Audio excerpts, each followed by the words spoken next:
Good morning, happy Monday.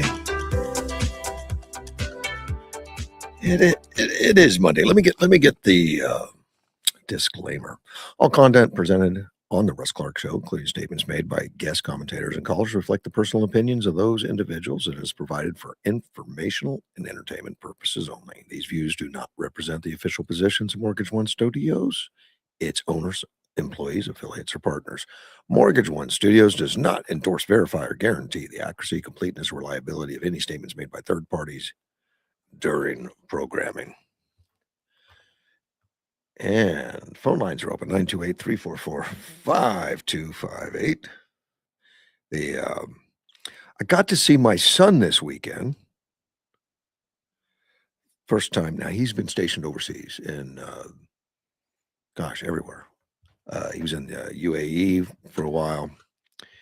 He was in Britain, setting up some Ospreys, went to Japan to set up a squadron of Ospreys. And then became the commander of an Osprey squadron, which was awesome. And then went to Sicily, working with unmanned vehicles. And now he's at Davis Mothers. In fact, I have a Davis Mothers hat on today. He brought it for me, which was nice. And he's back. He's doing some maintenance or something. I don't know. He's in charge of some maintenance issues. In Davis Mothers. He's 40 years old. It's hard to imagine that I have a 40-year-old son. I used to think 40 was old. It's not. Either, or maybe it is. Maybe he joined the ranks of old. Maybe he did. He still doesn't tell me a lot. I asked him some questions about Ukraine. I mean, well, my question was, who has the best unmanned uh, program? What country? He said, probably Ukraine, and I think that's well noted. And but he was tight-lipped on most everything. In fact, I mentioned to him about the United States fleet going into Iran recently. A couple aircraft carrier groups. I think 3 of them at one time, and they got attacked by the Shahed drones and stuff like that. And of course, they took care of business with $1 million missiles. And I thought, wow, Ukraine has had a solution for that for a long time. I mean, and the United States has been working on unmanned vehicles for a long time that could have taken care of those things versus $1 million missiles. Well, I agreed, and I said he agreed, but he wouldn't say much. Well, so I just brought up the point. I said, well, one thing they did right, I think, was after they missed that ball of having some cheaper, less costly solutions, they went right to Ukraine and bought them. It only took a few weeks. And I saw him biting his tongue. He wanted to talk about it. I mean, I guess he knew he was somehow engaged in that, or he knew about it, but he won't tell me details. But he agreed it was a brilliant move to get that done, even though they should have done it before I mean, they knew. They knew Iran's tactics, the same as the Russians. They've been following it for years. They've been watching it happen in Ukraine, and they had to go have it happen to them before they did that. Before they got a cheap replacement to take out a $20,000 deal. That was really good. Yeah, I guess he's back. He's back in Tucson, getting settled. He's got a lot to do. Just getting stationed here. He has not lived stateside in probably 10 years. Yeah, he's been overseas. He loves it overseas. He likes traveling, likes doing those things. And I don't think they even tax him when he's overseas. He doesn't have to pay taxes. So now he does. He'll have to. But he's in Tucson now. He's going to buy a house, buy a car, try to get settled. And hopefully I get to see a lot more of him. And he's lieutenant colonel. He's lieutenant colonel. And it's hard to imagine that he grew into that. I'm proud of him anyway. And I took the grandkids. And my daughter has had her hands full with a husband that's got ALS. So my daughter doesn't sleep. She works, she doesn't sleep, and, so I took all the grandkids to church on Sunday. It was exciting, and they're excited to go. They had not gone for a while, and they actually like it. They wanna go, Church for the City, and they have, groups for those age groups, from 4 years old to, I don't know, 13. I took 4 of them. The 2 older ones didn't wanna go, but, I took 4 and was happy to do it. I wanna talk about Ruben Gallego a little bit. Can you know his friend Swalwell, and of course, Ruben Gallego is our senator. Swalwell was like his best friend, self-described, Eric Swalwell, and what a creep he is. And it all caught up to him, and he had to withdraw, resign, get out, accused of a lot of sexual misconduct and stuff. And and a lot of people have been calling in and saying that Gallego's next.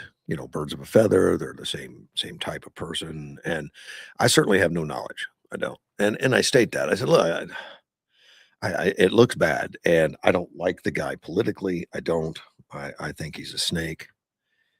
He won his election pretending he was Ronald Reagan type, anti-border and all that. But that doesn't, it's not consistent with his voting. It's not consistent with anything he's done. But that's what he was saying.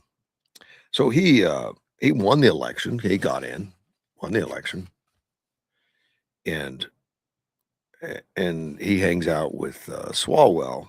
And there's some weird pictures of him on camels with no shirt with Swalwell and stuff that is not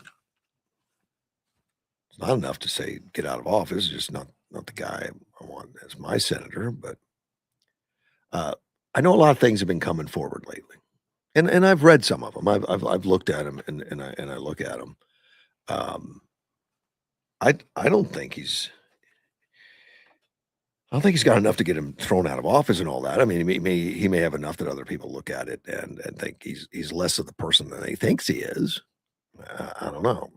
There's a couple articles here I want to read, but the one was guy who spent $2,000 in campaign funds on childcare in the second quarter, and when I read that, I said, so it's completely legal now and has been for a while that um, the the politicians can spend money on childcare because they have to go to a lot of events. They go to a lot of different stuff, and so Geico gets to spend that kind of money if he wants. I mean, he can spend $2,000 on childcare in a quarter.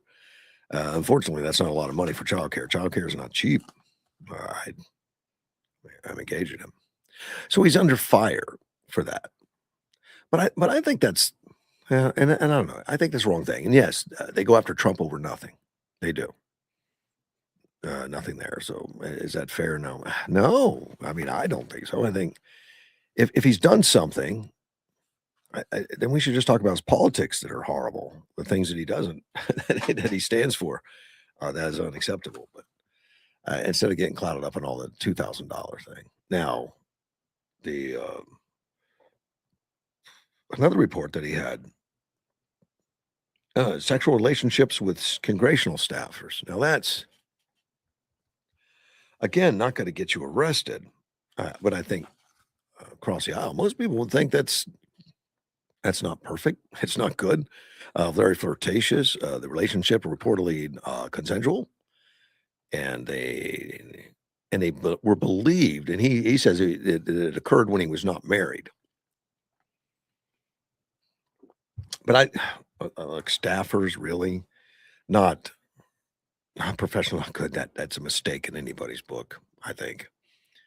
Uh, he was asked about it, by some news guys. He said, I'm not going to comment on gossip. I'm not going to engage on gossip. Rubin was married to his second wife, Sydney, in 2021, filing for divorce from his first wife, Kate, in 2016. The Anna um, Polina Luna, a Florida Republican, actually um, made some charges against Gallego and asked the ethics committee to look into them.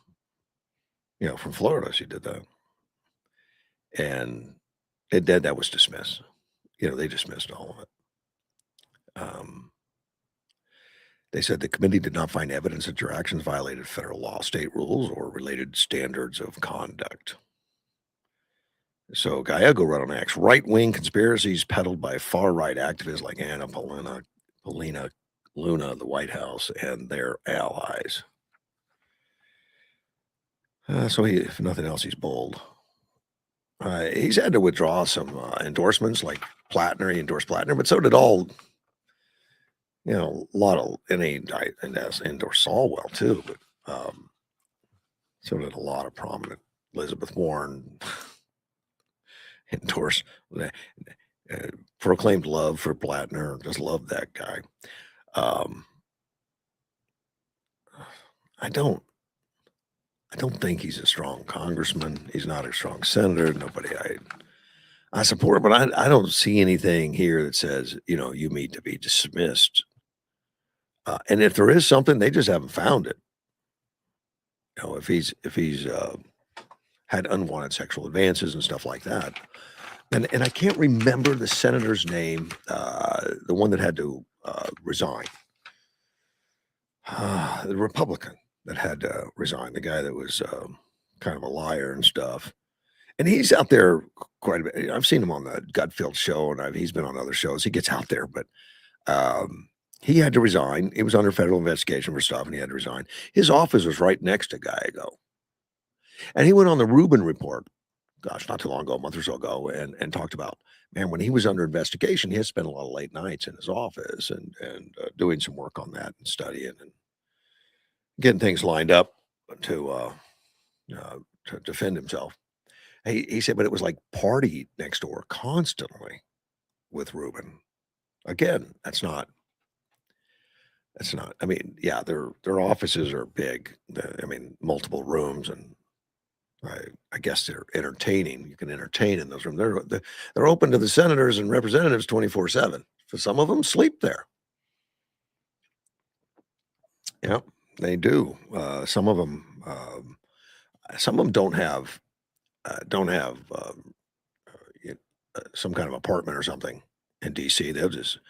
They just sleep right in the office building. It's an office complex. They've got a lot of room. They got different rooms and stuff, and get a fold out couch. They're at home, and then they go take a shower and everything at the gym. There's gyms in the building for them, not for not for the public.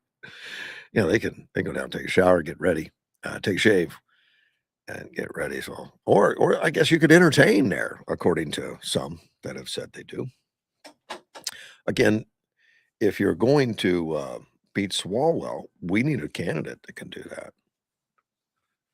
I don't, and I think he's done enough to make people question who he is and what he stands for and all, but not enough to get him thrown out like Swalwell or something. In fact, in the second quarter of this year, guy go raise $520,000 in campaign funding. Even though they're not running right now, the senators don't run, but every 6 years, they continue to take campaign money. He spent 367,000, much more than half of what he took in. On what? I wonder. Maybe to support other candidates. His report showed that $2.1 million in cash on hand at the end of June. He doesn't have to worry about running for reelection until 2030. Uh, this article says, but he'll need the money if he wants to go through on the presidential bid on 2028. I don't see it, but who knows? I get it wrong a lot. Now, Mark Kelly, our other Democrat senator, which I'm not fond of, he reported that he raised 10 times as much as Gallego in the second quarter. 10 times. So he raised, $5 million. And he had $24.3 million in his war chest. Mark Kelly's raking it in. I guess the donors just don't find Gallego as a good bet. If they're giving that kind of money to Kelly, and Kelly, I find, yeah, I don't like him, and I don't like what he's trying to do to Trump. With that signing those letters, and then standing by him and fighting. I mean the letters that you can deny orders from the commander in chief and stuff. Uh, just turning up where it doesn't need to. Um, I don't I don't like his politics or what Kelly stands for either. It's terrible for me to be in the state of Arizona and see these two Democrats that are in charge of things. But we need to get out and vote, and it's just that simple. And I think we should have won that one with Gallego, particularly. But Kerry Lake and some great Republicans, and I know some good Republicans. They just refused to get out there. They did. They didn't like Kerry Lake, so they would let Gallego take it, just like they let Hobbs take it, which was all unfortunate. See, and speaking of getting out to vote, I wanted to get this out there, but Tuesday is the primary, and the turnout has been very low. So we need you out there. We need people to vote. We do, and there's some important races, and it looks like Doug Nichols, who has just done a great job as mayor, and I want him to continue. And I talked to him about that the other day. He's got it doesn't look like he has anybody on against him, but he does. And this Carlos has been very aggressive.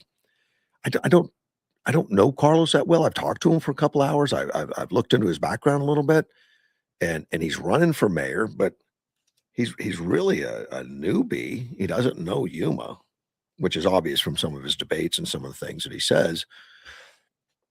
That this is what he comes out and says, well, the city of Yuma needs to do some things. And if you look, we're already doing them, but I don't think he really knows. I don't know. His businesses and everything is overseas. He's in Mexico. He's a boxer. He's in Mexico. Seems to be an intelligent guy, but so is Mandani. And I think he's more of a Mandani than he is anything else. We don't know who he is, a lot of it, but I've offered him to come on. I said, come on the show. Let's have a conversation. Let's talk about it. He doesn't want to.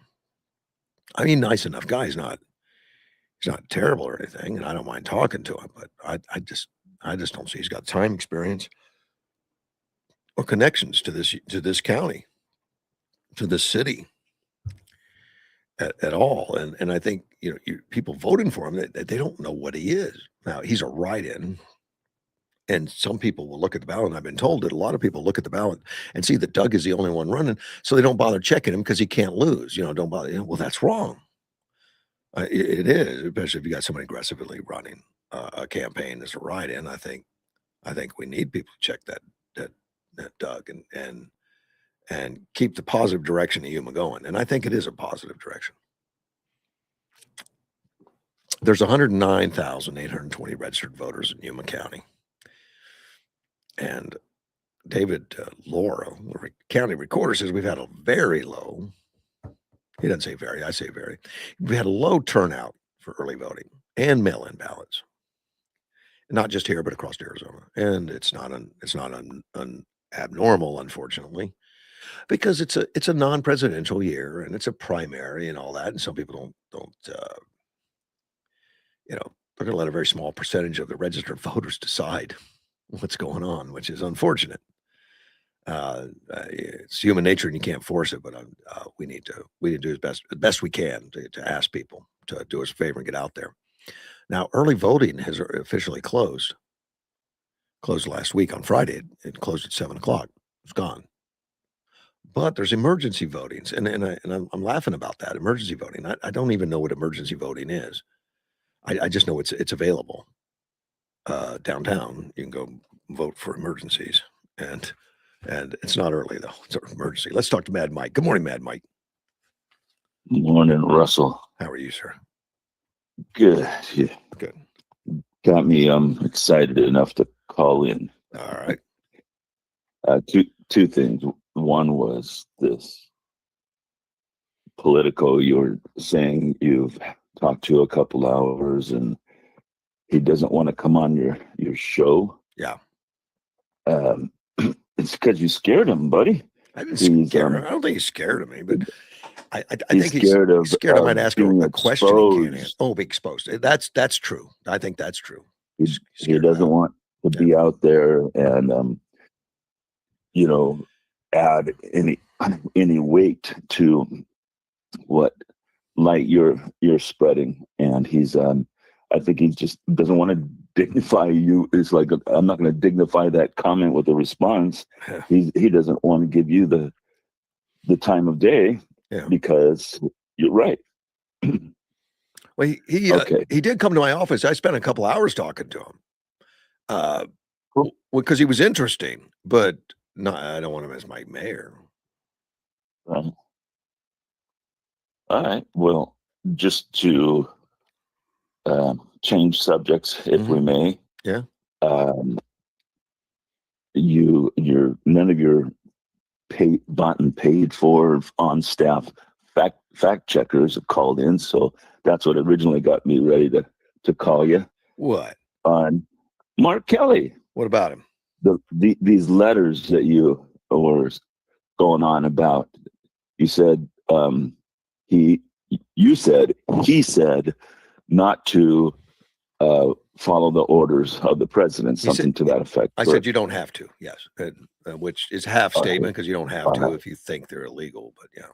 All right. Well, put it in the proper context and add all of his statement. They were specifically, carefully written to say you don't have to obey illegal orders. Right. That's exactly right, and you're right, and that's a fair catch on your part, and that's good. You know, I don't mind telling the whole truth, but the whole thing was to stir up a negative. The whole thing was to stir up question, and I think it's all destructive. It was intentionally destructive. Correct, and it's not needed. Yeah. No one needs to follow illegal orders, and everyone in the military, I believe, should know that if they're told to do something that's wrong, illegal, however you want to put it, they don't have to, but that doesn't necessarily make it easy to go against your chain of command. No, and you don't want to put that in their head constantly. And yes, I think they all go through that in training at some point, illegal orders or not. But a lot of times they get orders to do something. Uh, they may not even know why they're doing it, and you can't just start questioning everything, because leadership tells you what you need to know to get the job done. Sometimes I would imagine things are not for your ears for reason of national security or whatever, But I think Kelly tried to gum that up and put questions in people's mind, because he also pointed out that Trump was noted for giving illegal orders and somehow insinuated that the president and administration was doing that. So that's just uncalled for. Unless he's got some opportunity to bring forward what Trump did that was illegal, I'd love to know that. Sure. I've never served in the military myself, but my Hollywood-based education and understanding is such that boot camp, one of the several reasons, one is to break you down, to build you back up, but another reason is to get you to unquestionably follow orders, not stop and think about it, just go and do what you're told. Right. All right. Enough said. I appreciate the correction, my friend. I'm always on top of you when I can be. Yeah, that's all right. Take care. Thanks. Bye-bye. Have a good one. Bye. Yeah, he did. They did put that in there. You don't have to follow illegal orders. I didn't put the illegal in. my fault. We see David Laura mentions that, we're low. This is the first election I've noticed, especially in different cities, where there's been a lot of new candidates and the incumbents are being challenged, which I've never seen before. So a lot of new people challenging a lot of primaries, which I guess is good. One of the early voters, Matt Harton, I don't know who that is, said it's important for him to vote early and do a little bit of research regarding the candidates. And I'm glad when people do that.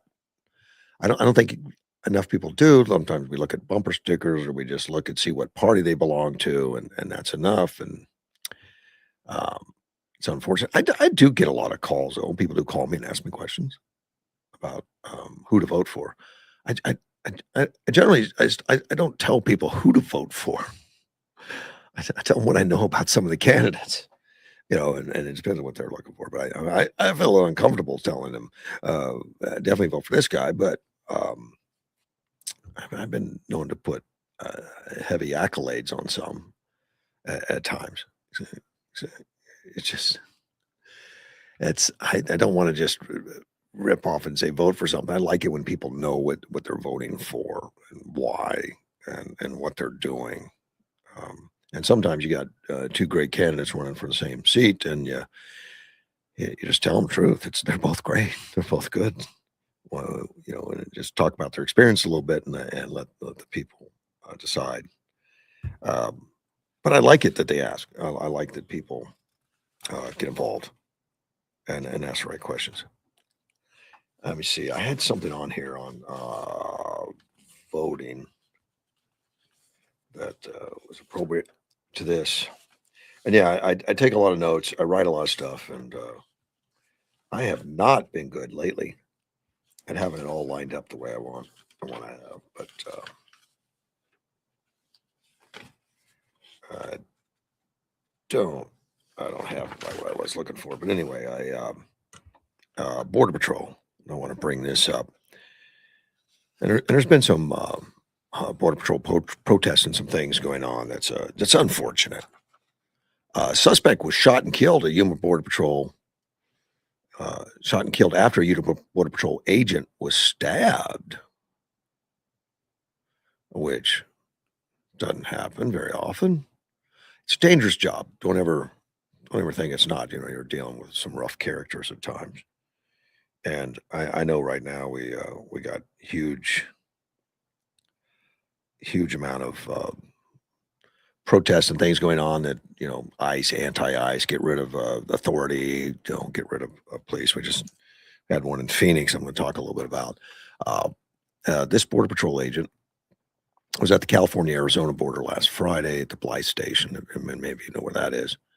And the suspect, and they say that who has not been identified. So, I mean, I'm sure they know who it is. Haven't been identified to the press. Um, Not many details known, but it was an immediate threat to civilians and agents on the scene when the agent intervened and was stabbed by the suspect. That's according to the U.S. Customs and Border Protection Commissioner Rodney Scott. Suspect was then promptly shot and killed. I don't think it's a good idea to start stabbing a patrol agent. A lot of patrol agents standing around and stuff. It's not, they're going to stop you, and the quickest way to stop you is with the sidearm. They're not going to talk you down. Border Patrol agents recovered in the hospital. That's according to Rodney Scott. So it wasn't superficial. Another person was also injured, but the details are not given. Several agencies are investigating the shooting, and I think that's just a normal practice. FBI, Department of Homeland Security's office, and the Inspector General on all those shootings. The Border Patrol, ICE, all those guys, they don't want to have shootings. Like it brings scrutiny. It brings that an attention that they don't want. I know these protesters out there are thinking that ICE is out of control. They think they're they think get away with all anything they can. No, they can't. They know that, and I can't believe that the ICE agents intentionally would shoot anybody. But if they do, it needs to be investigated. There's no question. I have no problems with any of that. Investigate them all. In fact, that's a common thing. I mean, that's a normal. Anytime something like that happens, it's going to get investigated. And hopefully, the agent was made the right calls and the right decisions. And a lot of times, that's good. That's going to be to stop a suspect. Well, there's been a few of them recently in the United States. And they're under such a magnifying glass, ICE is and stuff, and I think it's intentional from the left. That's intentional to try to embarrass Trump. ICE agents are active, and the left, the socialist, they don't want anybody taken out of the country. In fact, if anything, we had open borders for such a long time. Nobody's enforcing laws. ICE is now enforcing laws and getting some of these dangerous people out. And there are so many people. Some of them paid, some paid players trying to get in the way and not and people have been hurt and some have been fatally shot. And I don't really understand the ones that are recent. Um, I don't think there's enough information. But that didn't stop demonstrators down in Phoenix. I say up in Phoenix, not down. But they gathered at a civic space park in downtown Phoenix. I don't know exactly where that is. That's the third immigration protest in 7 days, and there was like 50 of them. I mean, it's not a big gathering, but some dedicated people who want to go out and what they demand, and they come out and demand, which I guess is a common verbiage they use. They want to demand that the federal agencies be abolished. That's what their demand is. That we abolish the agencies that are here protecting us. It's just ridiculous. It's just ridiculous. But they think we'll be much better off with the thugs, the murderers, the MS-13s, and all those guys roaming the streets versus the dangerous agents that are here to protect us. And the federal agents, yes, they have had some fatal shootings, and a lot of it has been when they defend themselves from a car, from a car. A car is a deadly weapon, or can be, and there's been agents hit by cars. Part of their problem is they're not the agents, and at least in the last two killings, the ones that were being protest, Lorenzo Salgado Rojo out of Houston, and Johann Sebastian Duran from Maine. Now, uh, neither one of them are U.S. citizens, and they say from Maine. He's actually Colombian. I guess he's been holding up in Maine for a while, and from what I read about Johan, he was here on a work visa. He's not. I think he was a work visa, and he's been working in Maine, I think. Uh, uh, so what happened is a mystery to me with him, and I looked at some other articles, but he was stopped by a uh, you know border patrol, ICE agents or whatever. I didn't want one or the other, but Homeland Security stopped him, which is kind of routine. If they want to stop somebody, they're fully just like any police officer. I've been pulled over by police. I never wanted to run one over or shoot one of them for pulling me over, but apparently these guys have a big issue. You're not allowed to pull me over. Well, yes, they are. If you're riding on the roads, they certainly can. Um, but I saw a picture of the car which had bullet holes in the windshield with the officers in question saying that it was being attacked by the car, which I don't understand. Is a young man that decided to run after the car. And what is causing this? What's causing this hatred towards Border Patrol? I think a lot of it's suppressed. Some of it's the politicians, and they want to spool up this hatred. These 50 people out there downtown protesting that they need to be abolished. Just get rid of them. Is a ridiculous answer to it. Now Trump, after that incident, and I don't know what really happened to one in Houston, but something similar. Um, they want to just eliminate it all. Go back to have MS-13 killing people. Ricardo Reyes, the executive director of Vets Forward, he's an organizer for the Party of Socialism and Liberation, which is scary already. The nation's immigration system needs to be reformed, so he's got ideas.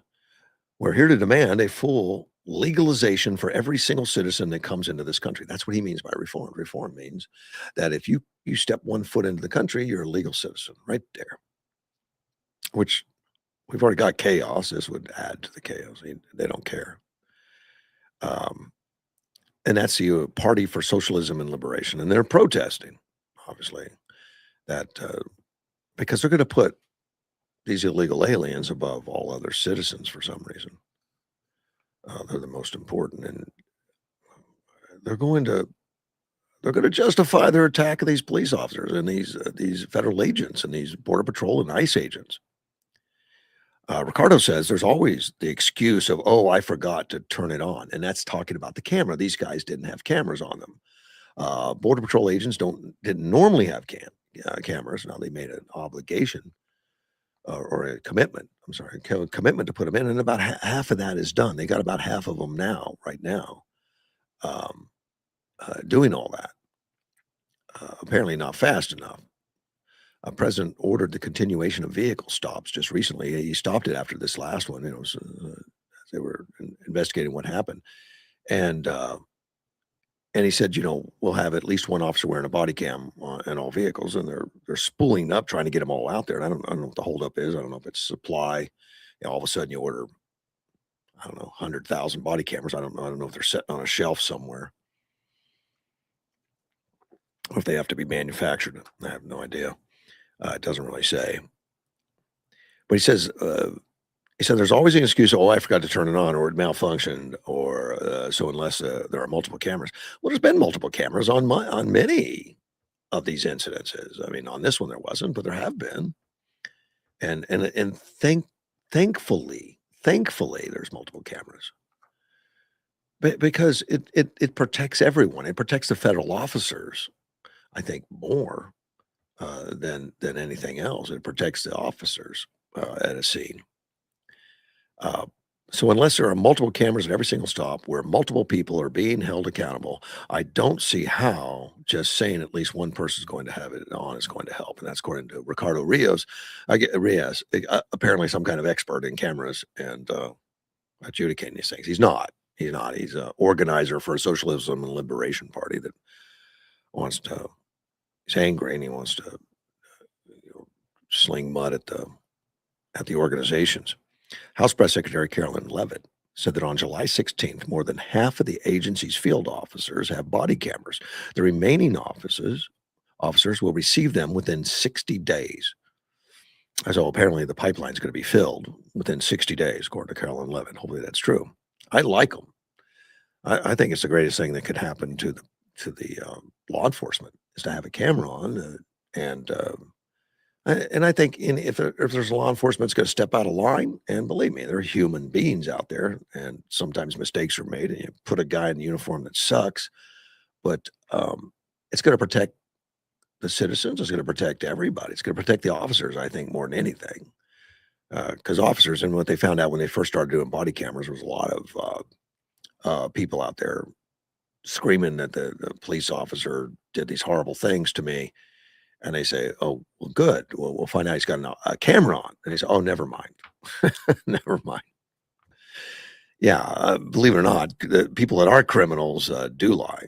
They do. And I'm not saying there's not at times an officer's out of line. It can happen. It does. Um, Karen Levitt says our law enforcement professionals, God bless them, are arresting criminal illegal aliens across the country, including those convicted of the most heinous and violent crimes. Yeah, like thousands a week they're arresting. I mean, there is a long list. There were millions that got in. And when they first started off, I knew they had like 1.5 million on a list that were either convicted of serious crimes or accused and looking, to answer for them. And there's a lot to look at, a lot to go after. Uh, Tom Homan, border czar, I like him too. He says you can certainly arrest the alien when he parks the car, when he gets to where he's going to, but there's going to be a situation where you need to do a vehicle stop. And I'm not a police officer. I would have to take his word for that. But it's normal. I see people pulled over all the time. It happens. They get pulled over. I've been pulled over. Not often, but occasionally. I think in the last 2 years, it's been once. Before that, it was probably 10, 15 years. I got pulled over once since I've been married. I was driving. It wasn't my fault. Okay. I was driving my wife's truck and I had it on cruise control, but I guess I didn't set it right. I'm not familiar with it. And I thought I was going the speed limit. I didn't know why he was pulling me over. I had no idea. I thought I had it set properly. Apparently not. I didn't shoot him or anything. I just paid my fine. Protesters maintained that both political parties and these people that are for socialism and liberation and all, both political parties are going to blame. blamed for ongoing deportation. See, they don't like want a deportation under any reasons. He said, "We're not just here to fight against ICE. We're here to fight against a better world." Uh, and that was a guy named Coronado. Uh, oh, he was Coronado was the organizer for the Socialism and Liberation Party. I guess he was the one that started it. So according to them, no deportation should happen ever. No borders, no countries, I guess. And that's what they feel. I guess Mandami would be okay with it. Uh, he's he's the lead socialist in the country, and and New York is failing at a lot of things, and no one seems to care 'cause it's Mandami. Let me see. Listener just sent me a "What's Up" radio that had Carlos Adams in there, which I knew Johnny did that, and I would have been glad to have him on here. He was not going to come in with me, but he'd go in with Johnny. Uh, Johnny's Johnny's capable of asking hard questions. I don't know that he will. Um, well, they just roll a little bit about these 33 grow up with parents, Mexican craft store in Southgate Mall in Yuma. He's in boxing, and he owns. I know he owns textile mills, and him and I talked about that, but it's all in Mexico. He's in Mexico. I don't really know. He did start a store here just like a month ago, just to say he's got something up in Yuma. It's a retail store for some boxing equipment or something because he's into boxing. He's got people working for him that are boxers. He promotes people. Uh, but I think he's a little not ready for prime time. He really doesn't understand. I think what the mayor does, at least from what I've seen from his time at the debates and all that. He's just not. He's not there. He's not there. Trump in the World Cup final. Now the World Cup final, was it Spain? It was Spain that won everything. Well, well, good for them. I know Trump's not happy with Spain right now because politically they don't want to help us with Iran, but this is football or soccer as we know it, and that all doesn't matter at that point. Just go on it. But as it came to an end in the finale, the FIFA tournament finale, Carney, which is is a prime minister of Canada, Mexican president Claudia Sheinbaum, and and Donald Trump were there representing the three host nations, and it was in New York, New Jersey Stadium. How can it be New York, New Jersey Stadium? I guess I've said it's probably in Jersey, but they call it the New York Stadium, probably. The president said it went good, but I told him you got to stop these fires from coming in and poisoning our air. Now this is Donald Trump talking to Carney at the event for the sporting event. Amazing. He's going to get his opportunity, I guess, no matter what. He says our air has been poisoned. I have a good relationship with Mark Carney, but we got to stop the fires up there. And of course, he's relaying this to obviously the press. If we can help them, we'll help them. But maybe they should pay us some damages or something, or we should do some tariffs. But it was terrible. I mean, you had businesses closing. I've never remembered this happening over the last 4 or 5 years. You saw it starting to take place. I never remember it happening before. And I'm assuming he's talking about the fires and the extent of the fires going on up in Canada, which we have our own problems, like in California. And I feel about California is that they create the conditions for the fires. They do. They don't clean up. They weren't prepared. They had fire trucks that weren't repaired. They didn't have water where they needed it. It was just terrible. And of course, what do we blame it on? What does the left blame it on? Blame it on climate change. The climate change caused. No, it doesn't. The amount of climate change in the United States or Canada and whatever has been, climate's always changed, but as far as record highs or stuff like that, it's just It's just not there. Average temperatures have not really risen in the on the planet as much as you think. The wildfires began on July 6th, and I don't know if you know about them or not, but they've been so massive. They've been causing problems along the northern border. I think Detroit had some problems. I think even New York. I don't. It's been around that there's so much smoke and stuff in the air from these fires. It's incorporated 68,956 acres have been burned. Hopefully they got some of that rain that went up there. There was a lot of moisture up there. They had some flooding in the Midwest, and hopefully we got some of that up there to knock down that smoke and the fire and all that. Um, and but this article was just came out, said the fires continue to rage, raising the prospect for further harmful air pollution. And now it was so severe in Detroit on Thursday that the workers at the Ford, Michigan assembly plant had to be sent to by ambulance nearby hospitals. That's pretty severe. Um, and Trump goes right to social media, of course, and he's good at that. And I like being informed, and we find out what he's thinking. He says we are holding Canada responsible for the fact that they are not properly maintaining their forest, and I think that's the rub. Maintaining forest. He said, and brush therein. And the United States is being unnecessarily invaded by filthy, polluted, unhealthy air, the quality of which is dangerous and totally unacceptable. And I think that's the rub. It just like in California, they start making laws that you can't clear brush. That's nature. You leave it alone, let it burn. Of course, we don't let it burn. We put it out if we can, and the fuel builds up until when it catches fire, it's so hot, so massive. You're not going to put it out easily. It's not going to happen, and it's going to be a crown fire, and it's going to do damage to the soil where nothing grows for a long time, kill some microbes, everything else. We just suck at forest management, and a lot of it has to do with these, environmentalists that say it's nature, leave it alone, don't clean it up. It's a habitat and everything else, and then you get a crown fire and all the habitat dies. It's not good for the owls when everything gets burned. They don't like fire themselves, but they do it. Let's take a phone call. Good morning, Carl. Good morning. Sound like we got to another happy Monday. We did get to Happy Monday. It's a nice day. All right. And tomorrow is a very, very important date. Yes, it is. And I just hope all our good Republicans get out and do their duty and vote.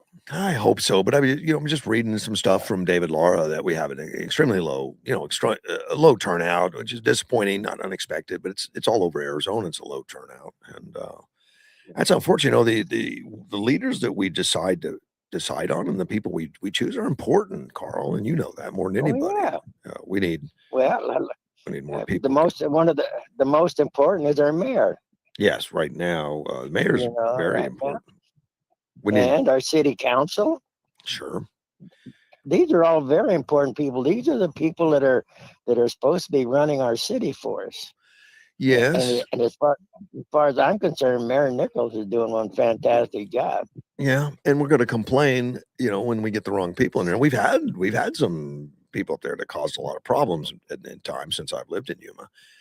And me too. It all it's because we don't pay attention when we vote. Or the person gets in because they lied to us. Who they are. You never know. That's your Democrats that are doing that. Sometimes. But we know who Doug is. Doug's been there for 3 terms, and and he's pulled us out of the fire because there were some problems when he took over. Yeah. And I like that he's so transparent, that he's out there and he's working, for our future and our present, the whole bit. I appreciate him. And if I have a problem, I know I can get him on the phone and talk to him. Yeah, well, I can too, and I'm just a resident of Yuma. But if I wanted to talk to him, I could talk to him. I think when I met everybody could. I mean, he's available. He's available. That's what I'm saying. Everybody can talk to the man because he works for us, and he wants to make sure that we have a very nice city, and it is a very, very nice city. Yuma, Arizona. I lived here a long time, so and it just keeps getting nicer and nicer. Here's the problem with being mayor, though. You're gonna be approached by 2 people, one on your left, one on your right. They're gonna both be asking you to do the exact opposite thing. One of them's gonna walk away unhappy. So after a while, you're always gonna get a few. Well, I'm unhappy with the mayor because. because Yeah, some things just don't work out. yeah, but the ones that are walking away unhappy are the same ones that just want to let everybody into our country, into our state, and just the ones that are unhappy want us to be a third world country. A lot of it, yeah. And the ones that are happier say, "Hey, we want to be a constitutional republic, and we want to run our city and our country by the Constitution. We do not want to run it by Stalin rules for radicals. Right. Because when we start doing that, we can kiss it all goodbye. And I don't like that feeling for my grandkids. You know, these socialists are running with these new rules that they want in place, which include destroying the 3 seats of government, you know, which kind of keeps it Yes, somewhat in balance, you know, when you got the judicial and the Senate and the House and the yes, executive. But they want to get rid of the executive branch and cancel it. They want to get rid of the judicial branch, Supreme Court, cancel it, and then the Congress and the Senate, and only the Congress will be left, and they can appoint the others. Well, yeah. that's dictatorship, dude. That's and Well, that doesn't well, that hasn't worked anywhere. well, that's Salinsky's rules for radicals. And hell, they want to get rid of ICE. And the only thing ICE really does is they're saying, if you don't belong in this country, I'm going to kick you out. Yeah. And that's really what their job is. And when anybody's saying, well, I want to abolish ICE, well, what they're saying to me is, well, I don't care who comes into the country.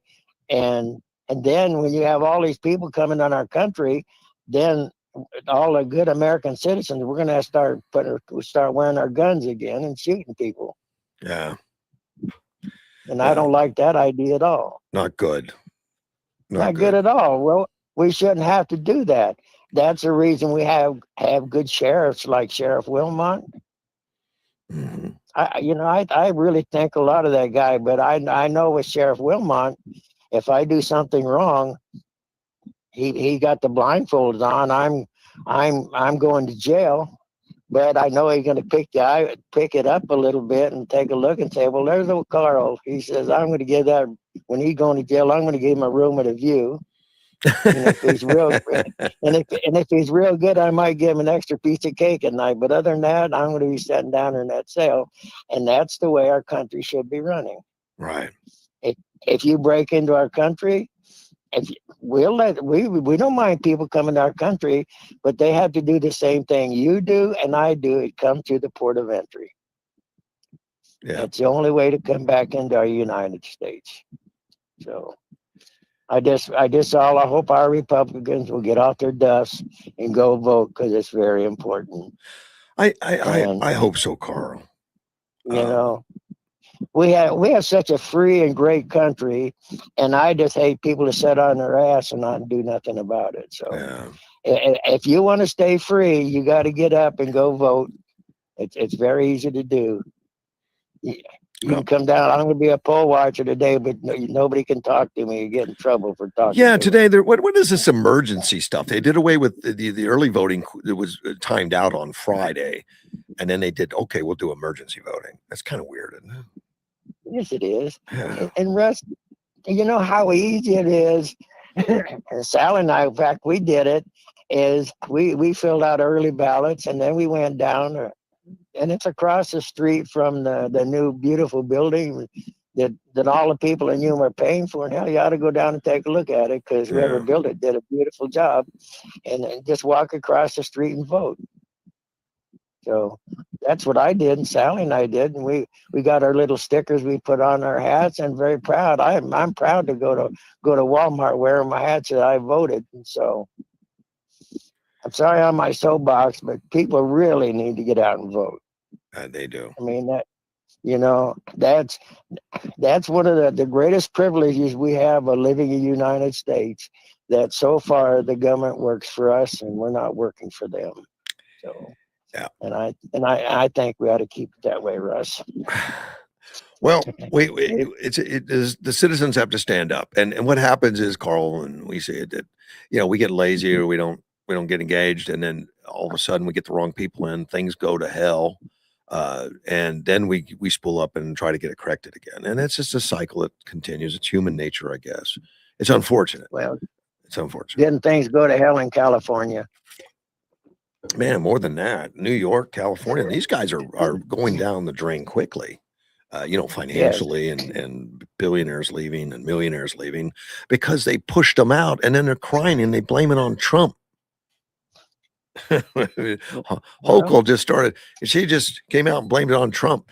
She started these taxes where you start taxing, the billionaires, millionaires a lot more. And of course, people are leaving like crazy out of New York.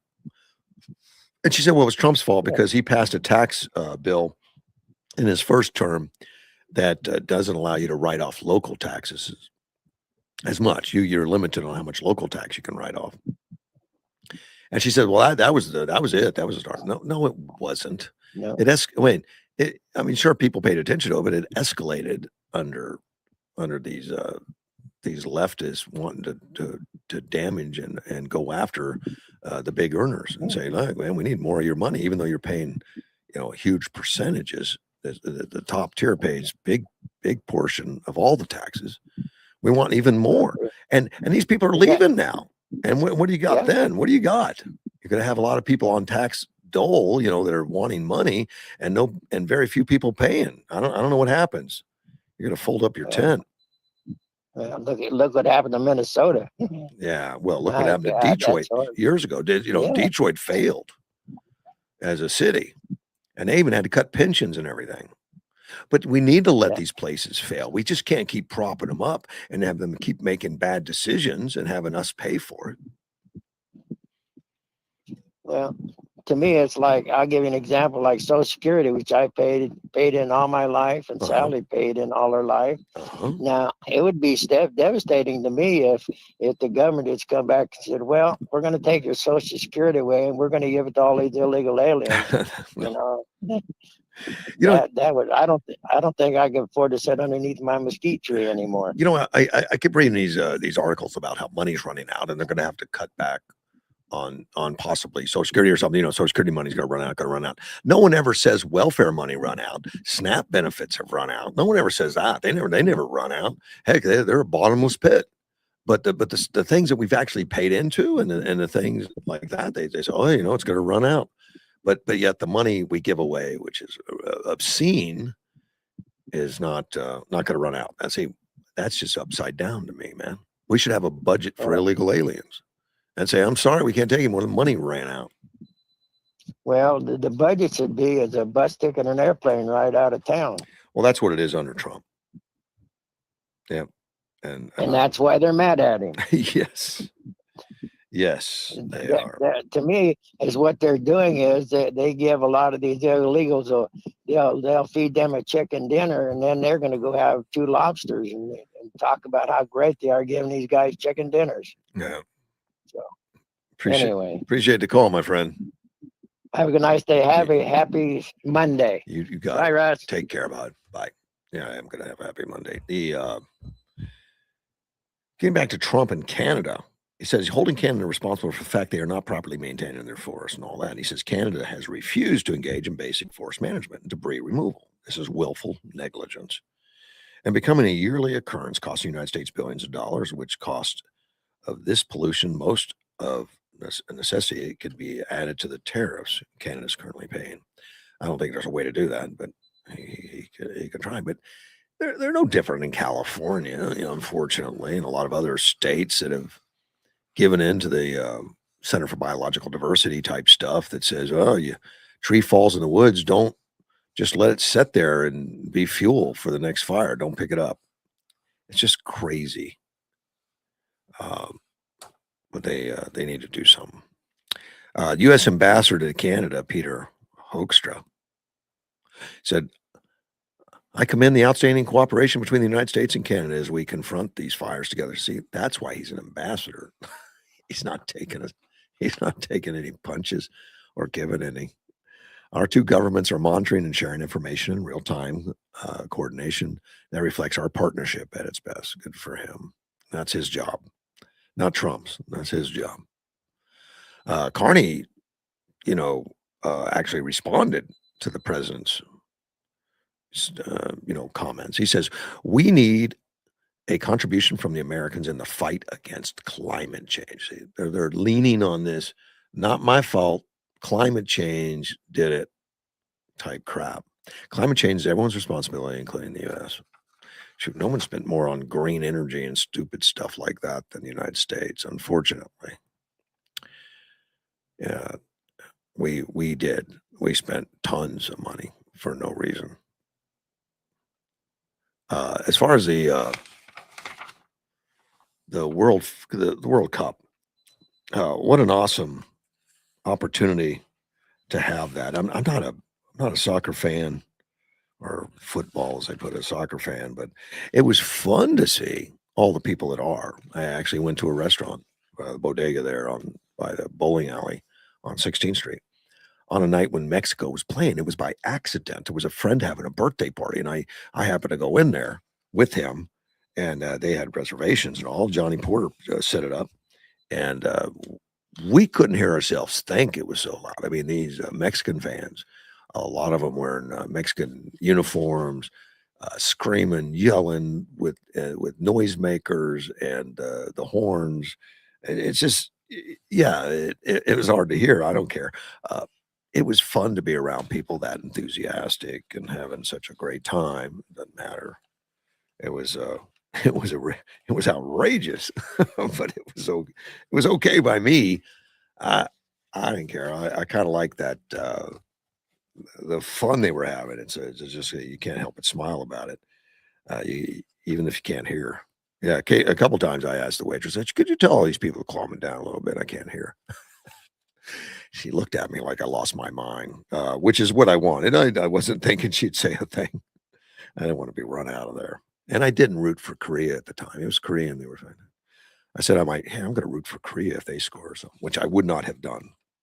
That would have been disrespectful, but it was funny. Fetterman, which, has been a pain to the left because he doesn't necessarily follow anything except his conscience. He was trashing the president. I say trashing. He was complaining. He was saying about things that he didn't agree with the president on the other day, which I think is very fair. I do. I think it's fair. Uh, so for those that think that Fetterman is just positive on Trump and everything, it's not true. I mean, I think Fetterman's his own guy, but he was talking about the Trump election speech. I say election speech. It was a speech last week, like on was it Thursday or something, when he called. He had something important to say, and he wanted to, have his speech lined up and wanted everybody to listen, which I did. And basically was talking about the SAVE Act mostly, but Iran and some other things. And what Fetterman didn't like, he says, and he was talking to Jake Tapper. Now, Jake Tapper's terrible commentator, in my opinion. Just ignored Biden for all those years about his failings and all. And then as soon as Biden's out of office, he writes a book on, oh my God, we missed it, but it was right there. He's, sure, Jake, sure. John Fetterman says, I don't know why the president's dragging all this stuff up. I mean, about the elections from 2020. You're the president, do something positive, and you're talking about 2020. That's been settled over 6 years ago. It's deeply unhelpful, and that distracts from important things, especially like the Iranian war right now. A couple things I want to say to Fetterman on that. I mean, I'm glad he speaks his mind and talks about it and all that, but I want to defend the president a little bit on this one. The reason he's talking about 2020 is because he wants to get the SAVE Act back, and he's showing that. Look, there's the necessity of the SAVE Act is deeper than you think. We've been hiding information from the population. We've been hiding reports from our own FBI, CIA, whatever, whoever the intelligence organizations are that have a lot of reports they just never made public. That there was some real problems going on. In fact, Trump goes on and says about China interfered in the 2020 election, and then more than 200 million U.S. voter files were stolen by China. And that came from the intelligence community about foreign threats to the 2020 elections. And it said a high confidence that China did not interfere in the election, but did take steps to try to undermine the re-election of Trump. But now Fetterman was the lieutenant governor in Pennsylvania at the time of the 2020 election. And he says it was absolutely secure, fair, and accurate. Now, I hate to hear that. I mean, I don't think they've done an investigation to verify that, but that's what he's saying. He says that was the voice of Pennsylvania, and they picked Joe Biden in 2020. That's a fact. Now, until I see evidence that over 25 million migrants that voted or registered to vote, then yeah, that would make me reconsider some of these things, but there's no evidence, and I don't expect that we'll see any of that. Well, John, that's why Trump's bringing it up. There is in his mind evidence, and he wants to bring it out, but there's been zero cooperation from states to do any kind of look into it. And I think it's an important enough situation that we should look. We should look. And all the lawsuits that Trump brought up were all dismissed without looking. Just say, yeah, you have no standing. Get out of here. We're not going to look at anything you have to say because it was perfect and there's nothing you can say. I mean, you're not allowed to.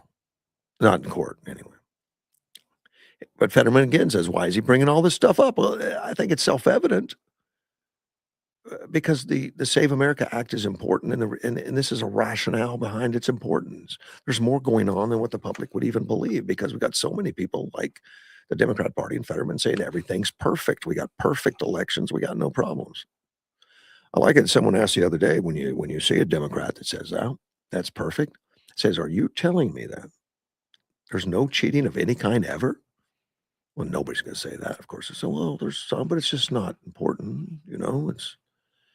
It's not enough. How do you know unless we look? And looking is like taboo. We're not allowed to. In many people's minds, we're not allowed to. Mark Warner out of Virginia says it's bogus. He's a top Democrat in the Senate Intelligence Committee. And he says the fact that our intelligence agency unanimously agreed that China did not even try to change a single vote in the 2020 election, a single concurring opinion suggested China may have tried to sway voters' opinions, and that's been public knowledge. So even the Democrat that hates Trump, that thinks that it's all bogus, agrees China tried to sway opinions. China did steal the voter registration, the files, so they know where you live, they know what your registration is, and all that kind of stuff. And they tried to sway through whatever means, whether it's on social media or whatever. So even he agrees that's going on, and I think that's important. That's important to know. Some Republican lawmakers criticize the speech. Well, yeah, like Thomas Massey, of course. Trump doesn't have 100% of allies in the House and Senate.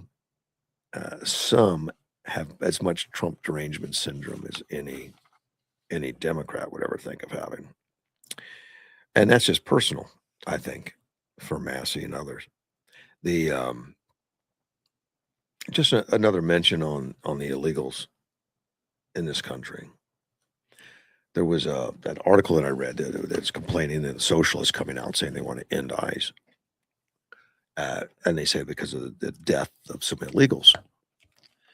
And they mentioned that there's been 17, and I don't know if that's the right number, 17 deaths that were created by ICE agents in some form or manner. Some of them by shooting them because, of confrontation or whatever. I don't know if that number's real or not, but let's say it is. I asked Grok how many illegal aliens have killed U.S. citizens this year. And the only response I get is there's no real records kept of that kind of stuff. We don't know. No one keeps those records. Apparently Texas, though, does and has they put out a report for illegal aliens that have killed or either been accused of homicides and that kind of stuff between 2011 and 2026, because you're talking 15 years, over a 15-year period. And they can't nail it down completely, but they say it's between 1,100 and 1,700 homicides in Texas created by illegal aliens. I mean, it's a real thing, but you're not going to see protests in downtown Phoenix for that. Why? Why don't we have protests like that? Is that racist? Let's see. Gilbert says my phones are off. No, I don't think so, Gilbert. Oh well, Gilbert. I just failed to see it. I don't have it in front of me. I see that Gilbert called me, so I'm going to call him right back. I don't want him to think I'm ditching him. Oh, Mr. Gilbert, Russ Clark. I wasn't ditching. I just didn't see it. I didn't have it in front of me. I know that. That's why I text you. Thank you, sir. So my funny to today, couple of things.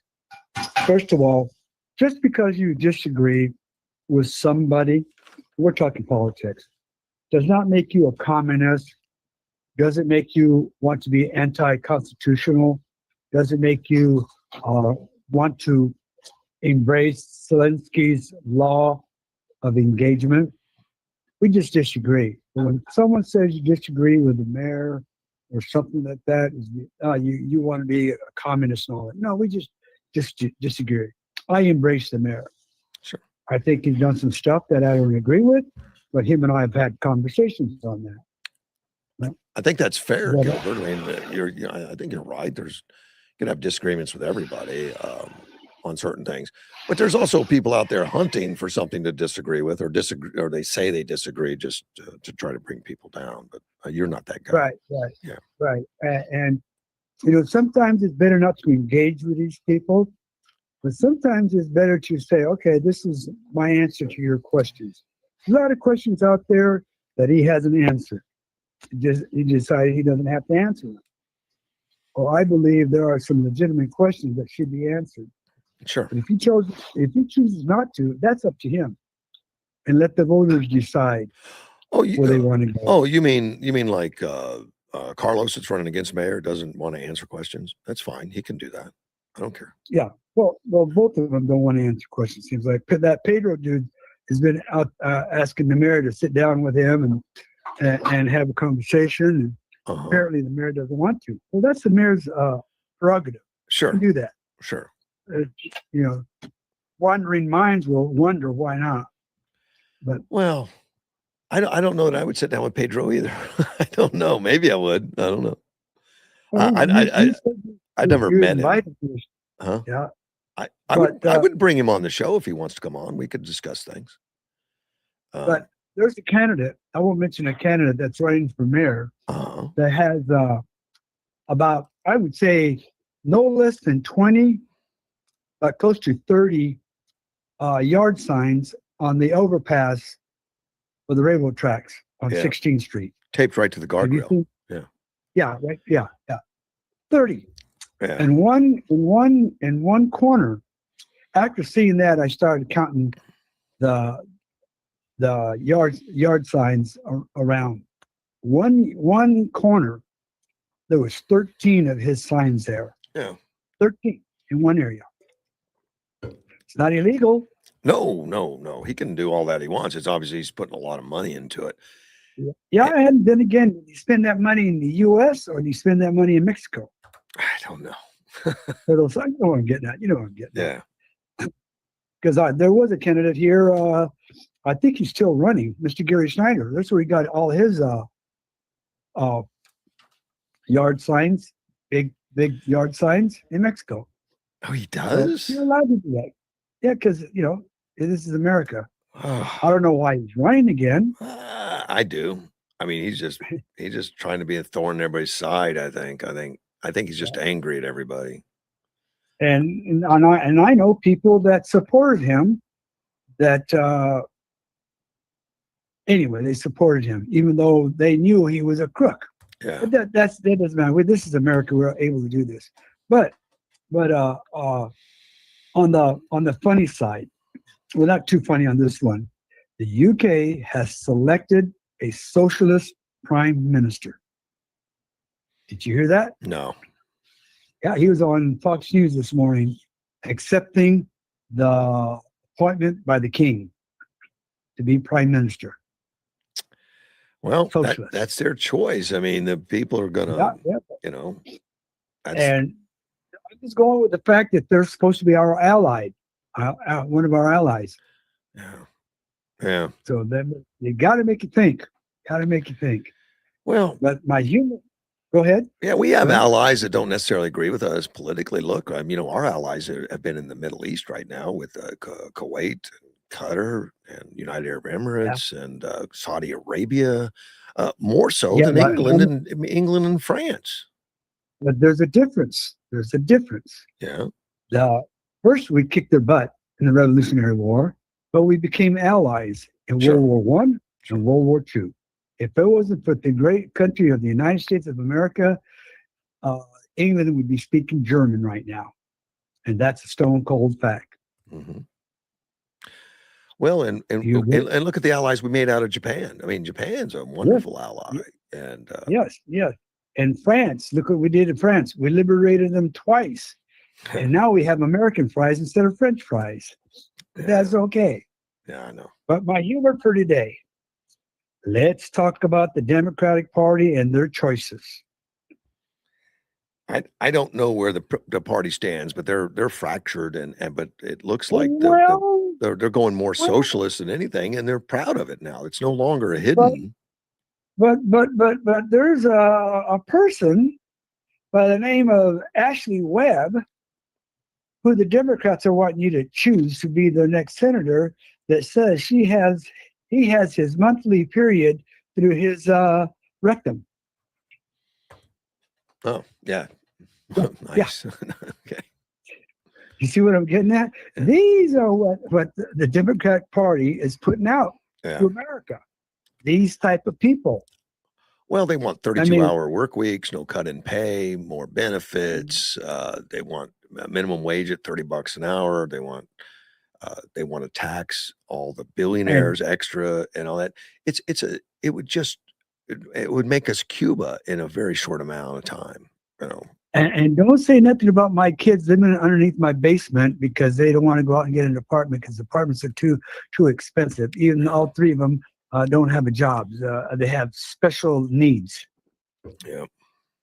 Yeah, that's what we're dealing with. But anyway, that's what I had to say this morning. I was listening to the show while I was working. Uh, Now I'm taking a break. It's already 95 degrees in my back patio, uh-huh. and the humidity is way up there. Well, get back to work, buddy, before it gets too hot. I'm done. Oh, Later. good. Be done then at 7:20. Thank you, sir. Take care. Mr. Gilbert, been working already this morning. Let me see. One of my listeners, didn't some of the framers want a committee to run the country? They finally settled on the executive. The farmers were supposed to modify the Articles of Confederation, but they saw the need for a strong central government. It was hard to deal with 13 colonies, essentially. True. We ran under the Articles of Confederation for what, 10 years? And there were some problems. We had states competing with each other, which was destructive. I mean, commerce between states was disrupted, and you'd have um, different states with different tariffs and different deals with different states, and then there was no single voice in Europe to set deals on procurement of items. So our trade was all messed up, and yeah, they got together, and some of them thought they were going in to modify the Articles of Confederation. And we ended up writing a whole new constitution at that time, and then it was a constitutional convention eventually, which is where we came out with what we deal with today, which is probably one of the most historic and best one. I mean, in the world, our constitution, well thought out. But it took us out of the Articles of Confederation, which we did operate on. And in fact, I don't know if they had a president or somebody, but there was a lead during the Articles of Confederation, and I think our socialists want to go back to that, to where we have a body, a legislative body that picks the executive picks the judges, that picks what we do and don't. I mean, basically a dictatorship. One body dictates everything. So there's no check and balances. I think our founding fathers, living under the Articles of Confederation for 10 years, realized that we needed some checks and balances, and they put that in. Um, I don't know what it would look like afterwards, and then this thing I hear all the time about Social Security. a bad program from Democrats, question mark, of course. Is it socialism, question mark? It was Social Security certainly is a socialistic type program, and I don't think it turns the country into a socialist country completely, but it definitely is a socialized program. It's a forced savings program. It's forced. It's not ideal. The whole concept was we'll force people to save for their retirement so they don't become burdens to society. But it was always meant, even back then, it was meant to be a supplement to retirement, not a retirement check or retirement policy, but it was a supplement. A lot to be desired, and then the money's basically taken from us by legislators and spent. And Social Security depends on current people putting into it to pay for the people like me that would get on it. I'm not on it yet, but I'm old enough. I just haven't applied. But that's not ideal, and the interest you earn is so low. I mean, if that money was kept, I mean, if you had that kind of money, of Social Security money, and you invested it yourselves, infinitely better than the Social Security program. It's not ideal. It's not a great program. It is a socialist type. It's a program, but it's not working out. And when it first started, it was basically just for retirement. It was voluntary. You didn't have to belong. And over the years, it became more and more. And then you start adding Medicare, Medicaid, and all these other programs. Well, you don't have to retire to get it. You can have disability and get it. Your family can get it. And they just started doling all this money out of it. Instead of a retirement program, it became more of a social program. If something happens, your family gets paid. You get paid based on kids and everything else. So it became a lot more than what it was originally sold as. Good or bad, I don't know. It becomes so huge, and then they say we're running out of money because we've given it all of it away, which is a frustration. And then it's up to the administrations to start saying, well, we're going to fix it because we're running out of money. And amazingly, Social Security is allowed to run out of money. You can say there's only a limited funds because of the money that's been taken in, but welfare doesn't run out of money. SNAP doesn't run out of money. If SNAP doubles and triples, which it did after COVID doubles, no one says, I'm sorry, but we don't have the money for it. We don't budget it. No, they don't say that. They just dole out the checks.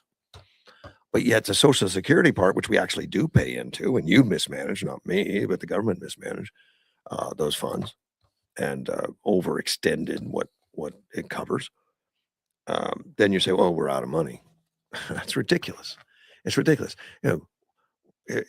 No cuts to other welfare programs, no cuts to SNAP, no cuts to any of that stuff. But we'll cut you from the Social Security, which you actually paid into forcibly, which it's a required program. It's not. I mean, now you get a Social Security card at birth. Yeah, it's not a voluntary thing that I get it. I didn't get mine until I was in high school. We were in high school, and I during one of my classes in high school, they said we had to fill out all these forms and we had to apply for Social Security cards to get us ready to get a job because it's gonna be required. So we're gonna get you a Social Security card.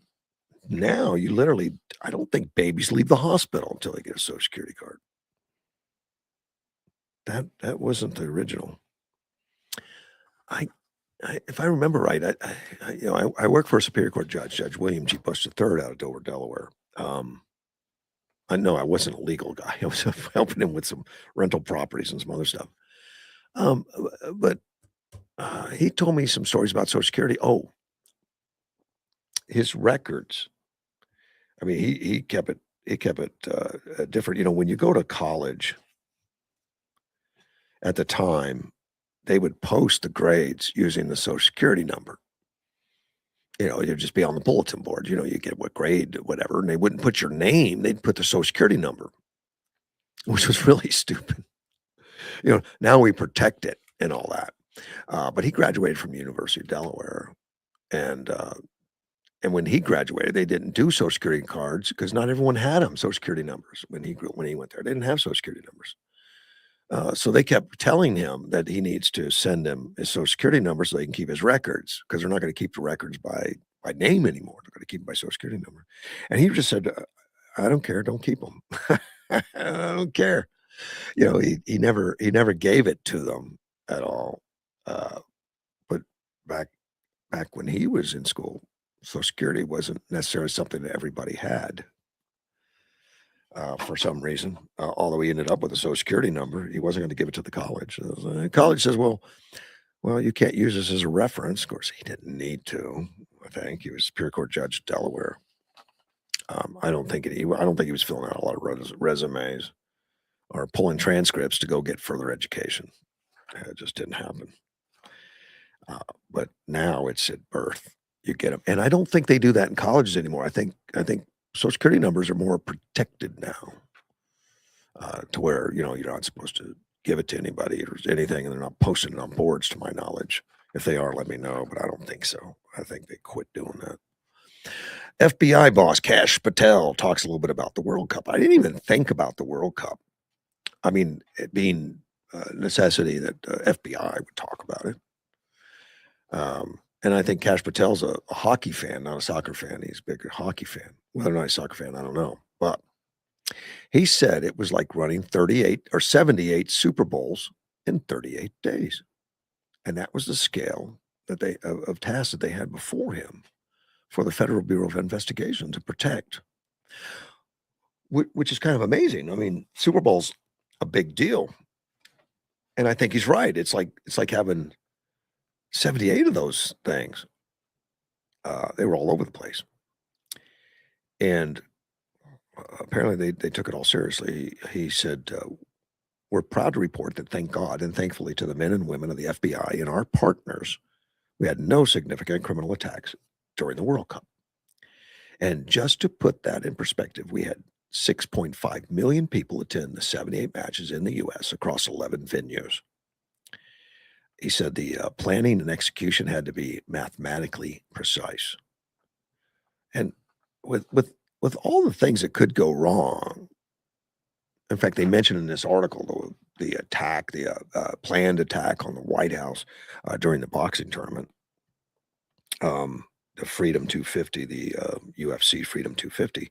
There was a plan to put snipers up and shoot people or bombs or something, and then people would evacuate down certain streets, and they were going to have snipers shooting high profile targets. That was all broke up before it ever happened. Now imagine had 78 of those to keep an eye on and to do. It's just a mind-blowing task. He said the FBI dedicated 5,000 personnel to the effort. More than 4,000 from the field, 800 from FBI headquarters, and 2 legal attaché offices, with support from 59 Homeland Security task forces. So it's amazing mobilization. I didn't really think about it or know anything about it at the time. They also conducted around 300,000 background checks on players, coaches, and other accredited personnel that had to come into the country. All the people that came in was just mind-boggling. How many? Nearly 7 million fans from all over the world attended World Cup games in the United States, Canada, Mexico, with no reported major security incidences. That's kind of amazing. In fact, getting to the stadium often took fans less than 15 minutes for games that averaged more than 65,000 in-house. The FBI, recognized that low-cost unmanned aircraft would be used to surveil players practicing at the dozens of team base camps. So they had a lot more to do than just the game itself, and there was practice camps all over the place.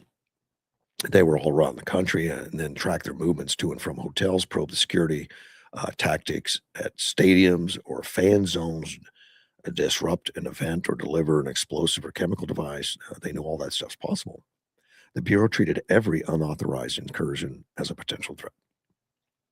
If you're in the space, we're going to take you down, and that's why we took down over 700 Some of the folks were maybe borderline nuisances, while many of them were criminal in terms of violations of FAA space and also failing to register their drones.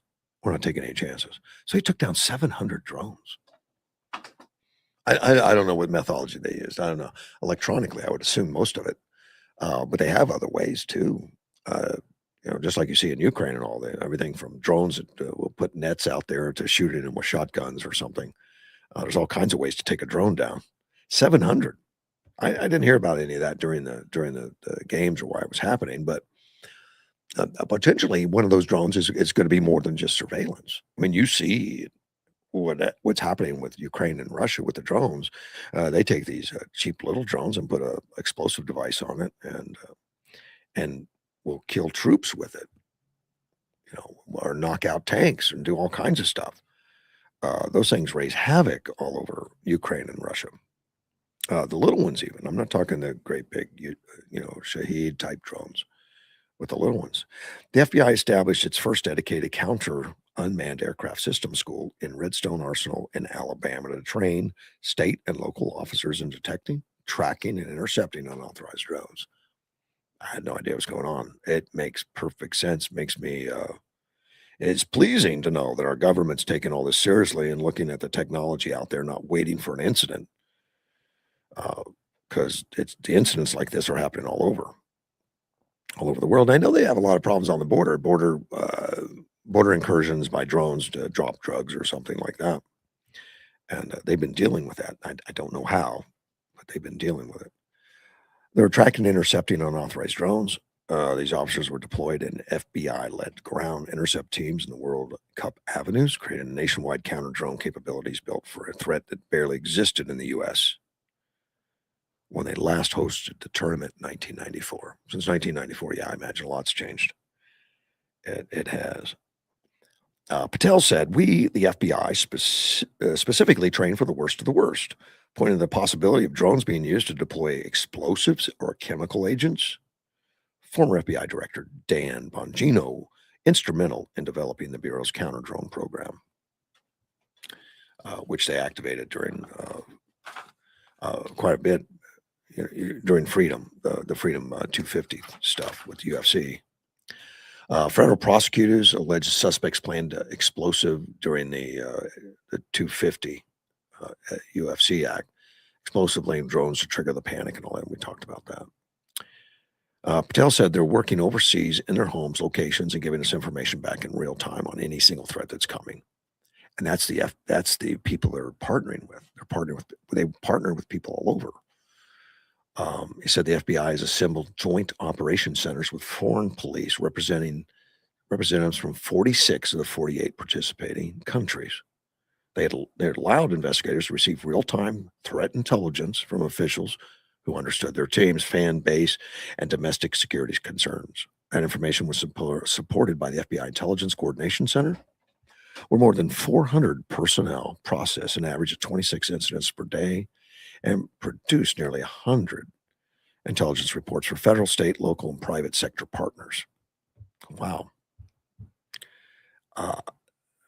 This was a huge operation. Of course, it was a huge event to have that much.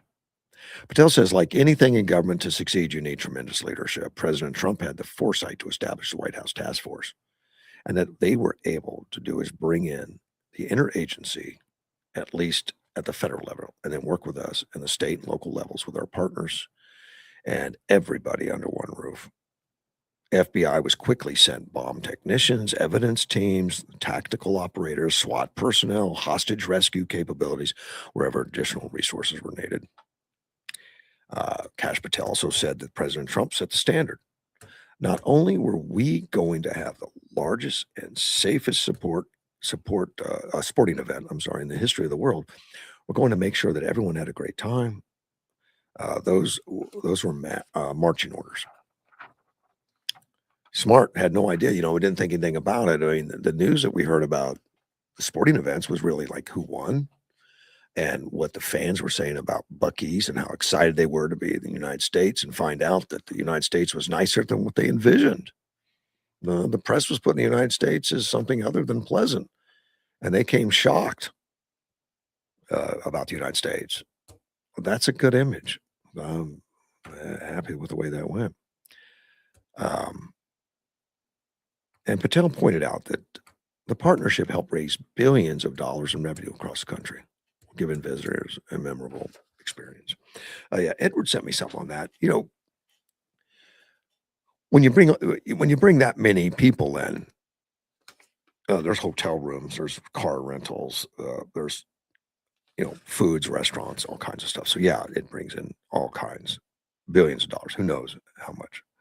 And it was all over the country. I mean, these guys visited. They come to the United States, and a lot of them spent the time uh, visiting some of the states where they didn't even have soccer games going on, and to watch just some of the social media stuff they put in, to see these people all excited about Buc-ee's or the fact that you don't have to pay for a refill on your soda.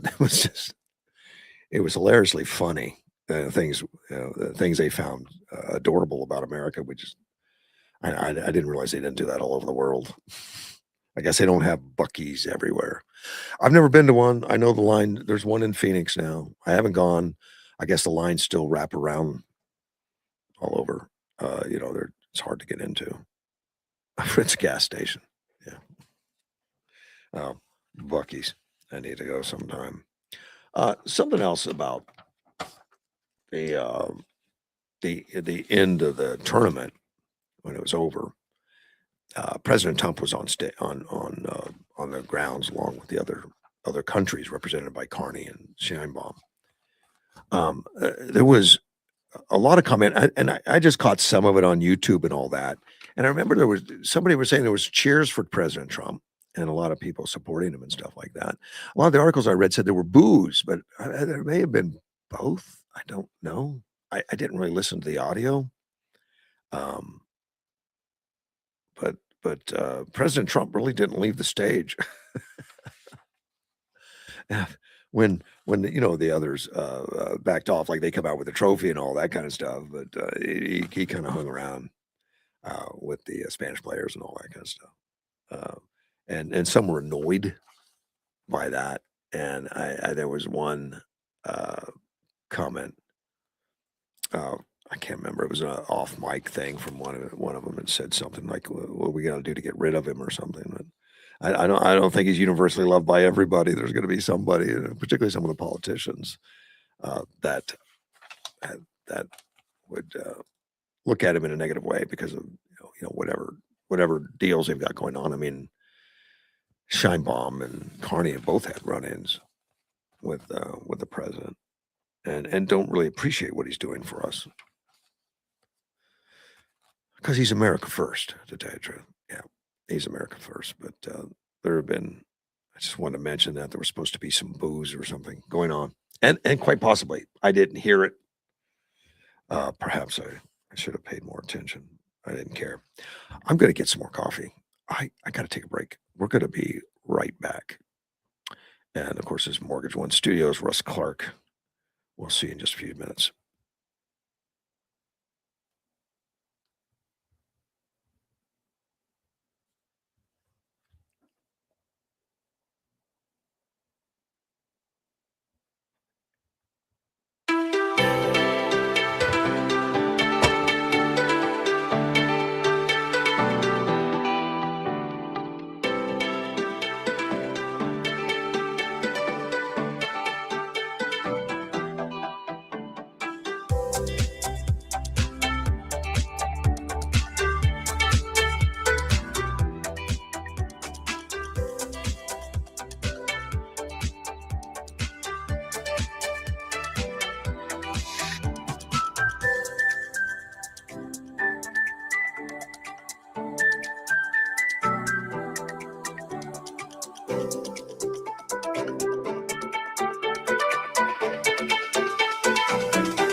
And I'm back with you. I just I actually saw Derek, in the hallway. I haven't seen much of him as far as being on the air because I don't know how he does it, but he's got a lot of things going on, not just the radio station here, and obviously he's done a lot of negotiations, a lot of things to work on that. I don't know all of it. I don't get involved in the details, but he's still got a ways to go. I guess waiting on FCC approval before the contract's completely consummated on his purchase of AM 560, which hopefully what we're looking at probably August, September, maybe. Going back live on the air, as well as we'll continue on simulcasting on all the other stations. Hunter Biden's been in the news. Amazingly, that's Joe Biden's son. And he was talking with Jennifer Welch. And of course, she's a kind of a left wing. What is Jennifer Welch? I don't know what show she's. She's the host. But anyway, I don't. Oh, it's a podcast. Okay, it's a podcast. She starts off with one of the things that Welch was one of the things that pisses me off is the Merrick Garland, DOJ, and the not prosecuting of Trump, and that they prosecuted you. Man, I got to agree with her. I don't really like Merrick Garland, probably for totally different reasons. And as far as prosecuting Hunter Biden, yeah, there were some charges brought against Hunter Biden, but they, he had some IRS problems, he had some gun problems, he had all kinds of stuff, but they let it lapse as far as the time, and they let it just go away. I don't think they were very aggressive. They were not aggressive on the cocaine in the White House. They eventually said that they couldn't figure it out. Well, of course, they got the technology to figure all that cocaine in the White House out. So I think Garland, she thinks Garland wasn't aggressive enough on Trump, and the things that they wanted to prosecute Trump for was his role in the J6 Capitol riots. Well, what they call Capitol riots. I would have liked to have seen the J6 Capitol riots better investigated too, because I think the role of Pelosi and others in that was very interesting. Not Trump. I mean, his role was very obvious. He was on camera the whole time, saying "March peacefully." But they're saying that there was a planned conspiracy and all that, administration undermined the 2020 election. Well, if there was a planned conspiracy, show us that. Obviously, there is none, or they would have found it. There would be a memo or something. And there was none, or it would have been found out. There was definitely a 2020 lawsuits to investigate the election, because it was a weirdest election ever, where Biden got like 83 million votes, more than any president ever in history, and beat. It was just crazy. But never allowed to investigate it. Nope, every court threw it out. No standing. If the person that lost has no standing, I mean, how do you get standing to investigate this? Just can't. Hunter Biden answered Jennifer, though, when she complained that Merrick Garland didn't prosecute Trump enough, or didn't, which I'm sure they investigated. They just didn't do it. He says, Hunter Biden said, the reason that we are in the situation we're in right now can almost, by the way, the buck has to stop with my dad. He was the president and he chose him. Now, once he chose him, he played by the, higher standard than a Marquis of Queensberry rules, whatever that is. He played by the Constitution and the tradition that the president will never, particularly since Nixon, involve himself in any decision making as it relates to any of the Department of Justice. So I guarantee you there was a division between church and state there. Odd comments. But the whole bit is they're upset with Garland because he should have prosecuted Trump on J6. Prosecute him for what? I mean, they investigate. Biden said if Merrick Garland had started a company, started a completely 100% legitimate investigation, rather than thinking like there's Let's not fan the flames. Did you not watch what I watched? Did you not see the people storming the Capitol of the United States of America, beating cops and running congressmen and senators literally out of the building? You didn't see that? You didn't see a president and know that a concerted and planned effort on the part of being all the way back from the day before the election when he knew they were going? That's just crazy from Hunter. I'd love to see all those tapes. I mean, I like seeing all the tapes. Unfortunately, they wouldn't release the tapes because the tapes told a different story. We couldn't get all the information, and what we did get showed there was a conspiracy, okay, but it had nothing to do with Trump. But they're saying all this with a straight face. I guess if they say it enough, it's all going to be true. Jennifer Welch says that Obama picks his milk toast candidate. Your dad is a decent man. Felt bad about what happened to Merrick Garland. Of course, Merrick Garland was picked to be on the Supreme Court, and they just wouldn't hear it because it was at the end of Obama's reign, and they just held it over for Trump, or until the election. And of course, they all assumed Hillary was going to win, but they didn't want Obama to pick, so it was held over. But then Trump won. That surprised him. And he played integrity politics, like, well, I'm going to make him whole, make him attorney general. And then Merrick Garland gets in and he's like, well, we can't upset the crusty white Republicans. Yep, that's a quote. She said that on her podcast. The crusty white Republicans. So I guess Jennifer's a racist. Hunter Biden says, massive mistake. I can't believe these people say this garbage, but they do. Hunter has been previously under investigation since 2018 under President Donald Trump's first term. However, he's later pardoned by his father for any offenses he committed or may have committed for any time from 2014 to 24 during that 10 years, which was many. I mean, we got the Hunter's laptop, which his dad Joe convinced 50 agents to write a letter saying it was propaganda from Russia or something, which was a lie. FBI knew it was a lie. They didn't care at the time. And Hunter's still very public. There's been rumor that he's going to run for president or something. Hunter is, to continue the Biden legacy of autopin, I guess. Not good.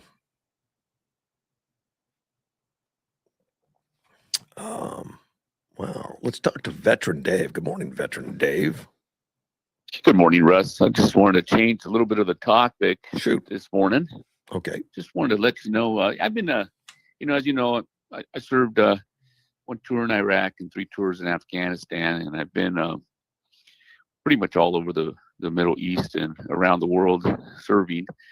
Just been sitting back and checking out this Iran war, what's going on. And, we got to be very careful with this, Russ. We just don't have the ground troops in the area to invade Iran. That's why we're keeping it away from being conventional. And we got that Crag Island. If you know about the Crag Island that they're talking about, it's in the Persian Gulf there. It's north of the actual Strait of Hormuz. It's closer to between Kuwait and Iran, obviously. Right. And it's a very important island, but we got to be very, very careful with the way we're going to approach this. When I served in Iraq and Afghanistan, we had over 100,000 to 150 troops that went in when we finally did the ground offensive with the ground troops. Right now, there's a big difference with Iran. It's a different story. There are so many underground facilities that house weapons and Iranian troops that we don't know about. And they're deep in the granite rock there in Iran, up to 300 feet down. And our Air Force can only hit the top of these facilities, the ventilations, and some of the places they have visible above ground. And we got to be very careful too, because now President Trump wants to bomb their infrastructure, and if we bomb their electrical grid and their water, then Iran, is going to go all out. They're crazy, and Yeah. they're just crazy. They got nothing to lose if they lose their infrastructure and we bomb their electrical grid, and they're just as hot as we are with here in Yuma. That would cause a very, very bad situation. And we also got to think that because of Joe Biden, we had a lot of terrorists that are here in the United States. There's sleeper cells that are here, and Biden, of course, let them in. And these Iranian terrorists, along with other Muslim terrorists, are well funded and they are disciplined. And remember, they can attack from within.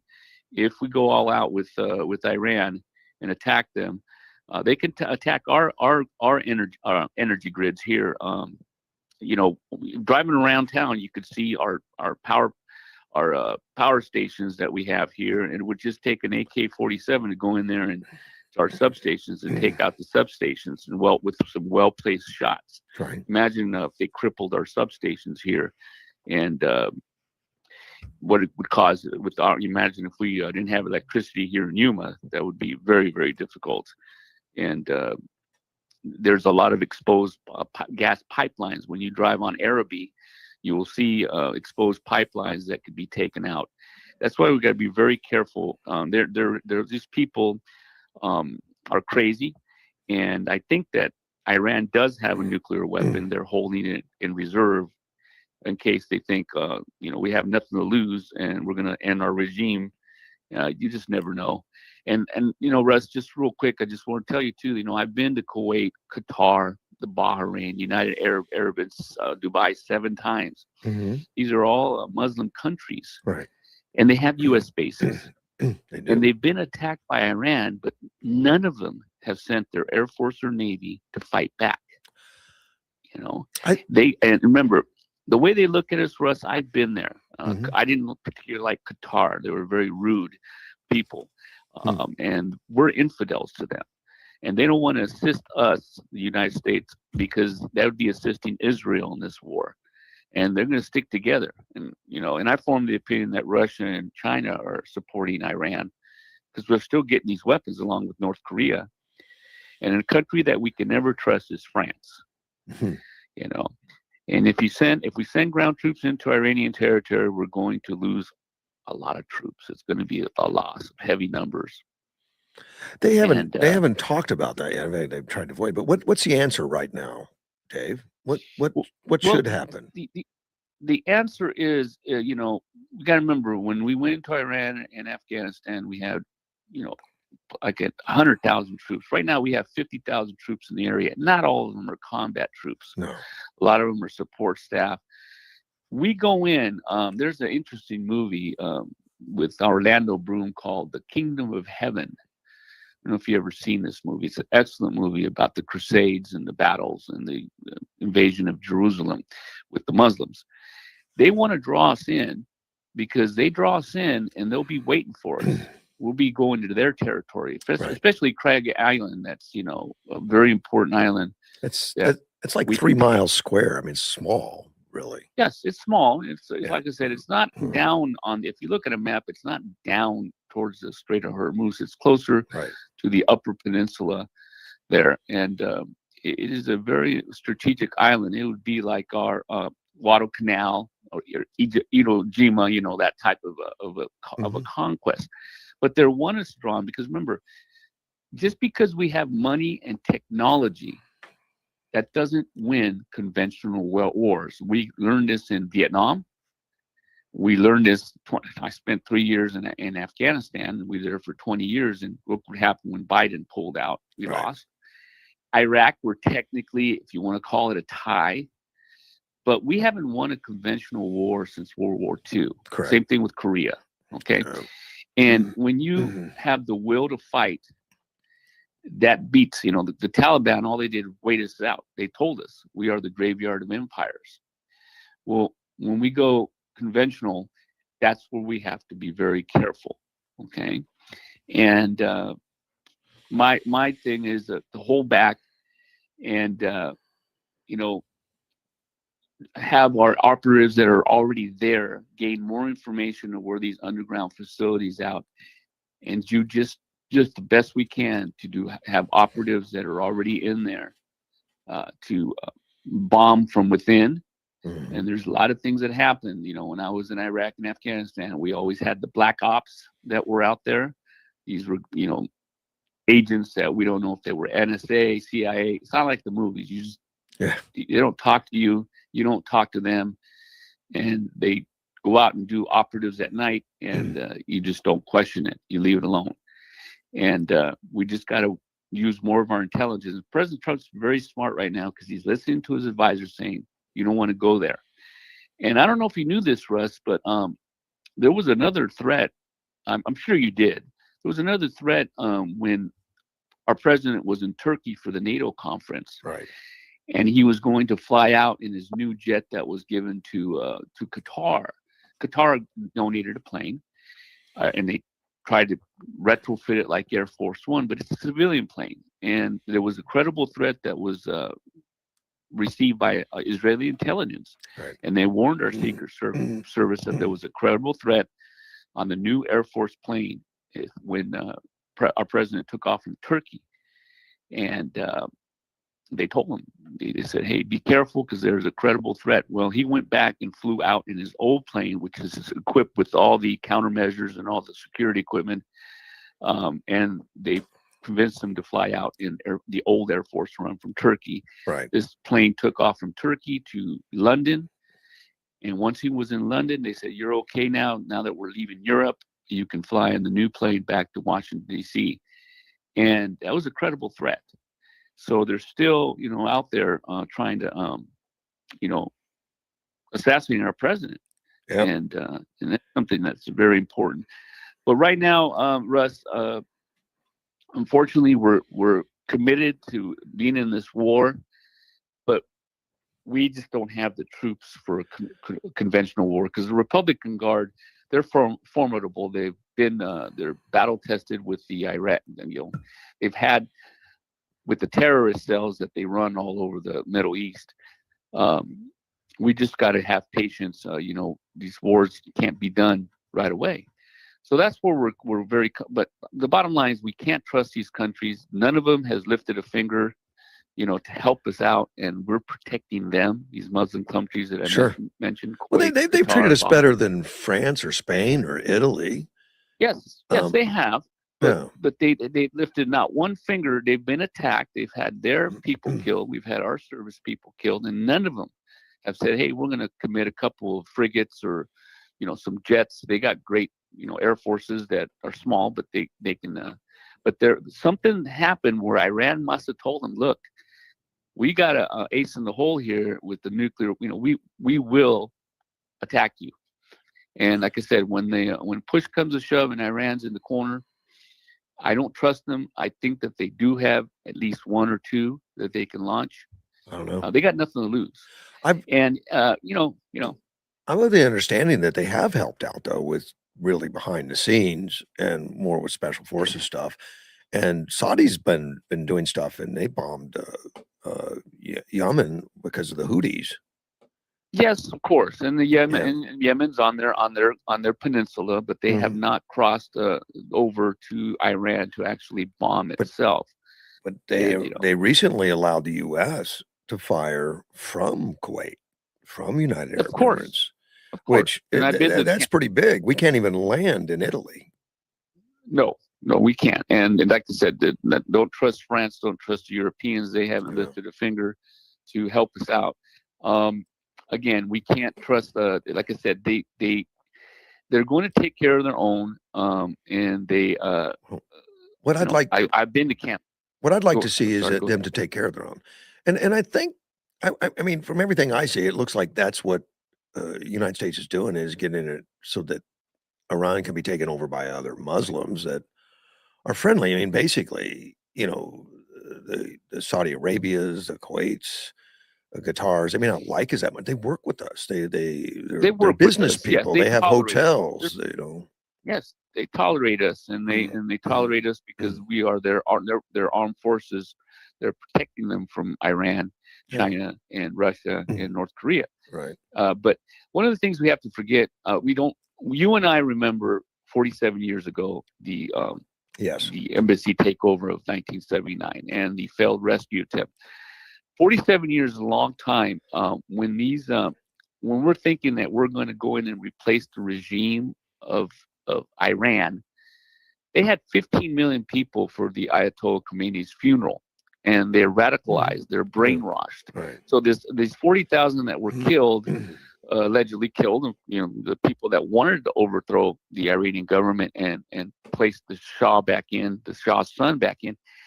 That was great, and that would have been a wonderful replacement. But now these youngsters, these people in Iran, since they've been bombed, they have a hatred, and you saw the signs when they were marching. Kill Trump, kill him, and and they're brainwashed, and they're going to stick together, especially when their relatives, family, friends get killed from these bombings, and they're going to rally around. And so, for us to think it's going to be a movie plot, we're going to go in there and liberate and establish a new government, new regime. That's going to be a tough sell. I'd be shocked to see any troops hit mainland, particularly mainland. I hope not. I would be surprised. Not. We don't have that kind of troop commitment or whatever. No. But we don't have that kind of rally around. The youngsters of these days, these Generation K, Z, X, whatever they are, they don't remember what Iran has done to us for 47 years. Sponsors of terrorism all over, Hezbollah, Hamas, Hezbollah, Hamas. I think they're looking to like the Kurds. I know the Kurds have been doing a lot recently, stepping up, and of course now that they're weakened and the United States has done it. I don't know if the Kurds do it. I don't know if other aspects do it, but Trump, to my knowledge, hasn't picked a regime takeover as much as he says he can't work with the current guys. They have them out there. We had them in northern Iraq, and Kurds, they're formidable. In fact, if you were stationed in northern Iraq, you were safer there than I was between Ramadi and Fallujah, because they worked with our troops. But in a situation like this, I'm just looking at Iran just being that fanatical. We have nothing to lose, and hey, we've heard of suicide bombers. Why not a suicide country, right? And they have nothing to lose. And there's a lot of stuff that we don't know about. They don't tell us, and we do have operatives there. We pay people, paid informants, just like we had when we had our Afghan translators that were, give us information about the Taliban. But again, in a ground war, money, technology, it doesn't work. It's a ground war is where you have the heart, and they have their religious fanatics. And it would be like if they came and tried to take us over here in the United States. We all have guns. We would never let them come and impose Sharia law. Right. That's something that we have to be careful with New York. How embarrassing to have this communist You're right. mayor. So anyway, I just wanted to bring that up. I've been listening to your show, and I've been sitting back, and I've just been at myself, and I'm not an expert, but boots on the ground. You get these people that do everything on computers now. Russ, there's nothing like being boots on the ground, okay? And these people that do everything on computers, they got to be there. Our higher ups need to be there, boots on the ground, to see what's going on. And that's where you learn, because yes, a picture's 1,000 words, but experience is 1,000,000 words. And I thank you, and you have a beautiful day. Thank you, sir. A beautiful week. Take care, Dave. Bye-bye. That's David Ibarra, veteran Dave, who has, practical experience and everything. I hope we never put boots on the ground. There is a possibility, then it's been talked about, like Craig Island and stuff, that they would try to take that. And that would be, from what I've listened, it would be pretty easy for us to take. It would just be terribly dangerous to try to keep it, because it's within missile range. It's like 15, 20 miles offshore from Iran, it would not be fun, not be easy. Let me see Edward sent me a bunch of articles. I want to see if he had anything on Iran. I really don't know.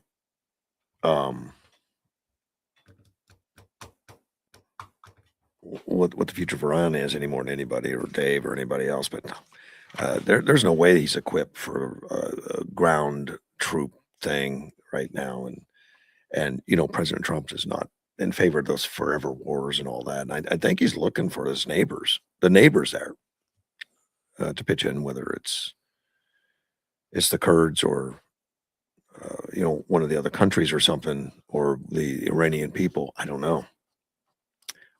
I don't know what it's going to take to break it. And he's right, they were crazy. So was Japan. We never invaded Japan after World War II. They surrendered after 2 nuclear bombs, after such devastation they couldn't take it. And short of nuclear bombs, I think Trump can. I mean, we've got the capability of devastation without a nuclear bomb. We don't need a nuclear bomb for that. But he doesn't want to do it. I know many don't want to do it, and we'll see where it goes. Anybody's guess is good because I don't have one. Phone lines are open 928-941-0304. Op-ed piece on what's happening in America here about collapsing trust, not ideology, is reshaping American politics. I kind of disagree with that. Kind of agree. Is it collapsing trust? Yes, there is, all over the place, and understandable. It's collapsing trust. I mean, we've lied to people as a country. Politicians. I'm not picking one party or another, but with the constant demonizing whoever's in power, particularly Trump, demonizing, of course, and after Biden left and all the stuff with that, of course, confidence in America's institution, according to this, is 9% of Americans. Really, 9%. Congress have the confidence. 9%, understandable. We can't get the Save America Act, and 85% of the people in the nation want it, and we hear all this conflicting, angry Democrat socialists out there, and Chuck Schumer and others calling it Jim Crow and everything. It's just anger all the time to get people spooled up. I believe it. Zoran Mandami, it mentions that he was elected not because people want to be socialist, which is hard to believe. I mean, he's a self-described socialist, but because people lost trust and they would try anything. That's possibly true. We're stupid enough to do that, maybe. It says Democrat socialism is a symptom, according to this article, of not trusting. They're going to embrace candidates who promise to disrupt the status quo. Donnie promised to disrupt it. The status quo was to have commerce and to have jobs and to have billionaires that are hiring people and all that kind of stuff and wealth. So that disrupt is taking place. I mean, they're getting rid of all that. What do you have after that if you don't have commerce and stuff? The government's just going to write checks for everybody? They say they're willing to try anything. That may be right. Graham Plattner, in Maine, is gone, and now they're rallying around a Troy Jackson. I don't know much about him. He's a self-described pickup truck progressive. Awesome. If that's what they want. But Congress confidence down, judicial system down, organized religion. I don't know. Is organized religion on low? I think they're on a big high. I think this article has a lot of holes. Organized religion has had big increases in the United States and around the world, but in the United States, it's been a big rally. And I'll tell you, at church this weekend, it's standing room only, and that's 3 services that can set 800 at Church for City, and it's the young. It's a lot of people. I think organized religion, is on an increase. Higher education, probably not so much. Big, distrust of that because we hear so many negatives. Big business, of course, they've been trashing big business and its success according to the left, is evil for some reason. But that's been going on for a long time. I just think it's been spooling up more and more. So this article says it's a crisis of confidence in the entire system. There's no solutions in this article, of course. Again, it's just running along with observations that people are angry without solutions. They start looking for alternatives. Some of them are alternatives to the right, some on the left. But I think there's a national trend that the left has been losing for years now, and less registered voters for the left, and more for the right, and much more for the undecided, the no party. It said almost all of them looking for outsiders. I don't know if that's truth or not. I think some of them are looking for younger leadership, maybe. That Mitch McConnell's too old, but I don't know if it's outsiders. And they said that's why Plattner's campaign was was. Well, I think the Plattner campaign was good because people on the left were looking somebody could win, so they thought that had to be a man. They didn't really have. I mean, what they would consider real men. They were looking for a pickup guy. And Tim Walz didn't work out in Minnesota. He tried to be a manly man with his hunting rifle and everything. It just looked silly. And Mandani even went, trying to be more masculine, more whatever, went to the bench and tried to bench press 100 pounds and couldn't do it. It's just silly stuff. Thinking this is what people want. I think people want consistency and trust, and they want honesty and all that. It's just a matter of, well, this guy didn't work. Let's try someone else. Let's try something else. I don't think that's ever the answer. I'm not saying not that some people do it, but according to this article, they don't think it's liberal versus conservative. Like the form of government doesn't matter. I don't think that's true. I don't think that's true. And then it says a rise of democratic socialism, one manifestation that's a shift away from right-wing populism is another. Well, populism is exactly what it says. Donald Trump took on popular ideals, like voter registration should include citizenship. We should close the borders. We should have more transparency. We should eliminate fraud. That's all populist. Is that's what you call populist? Is what's good for the country is populist, and what people agree with is populist, and that's going out of favor? I don't think so. It says history tells us people rarely embrace political movements on the fringe simply because of the day they wake up with a new ideology. They do it because they lose confidence in the institutions.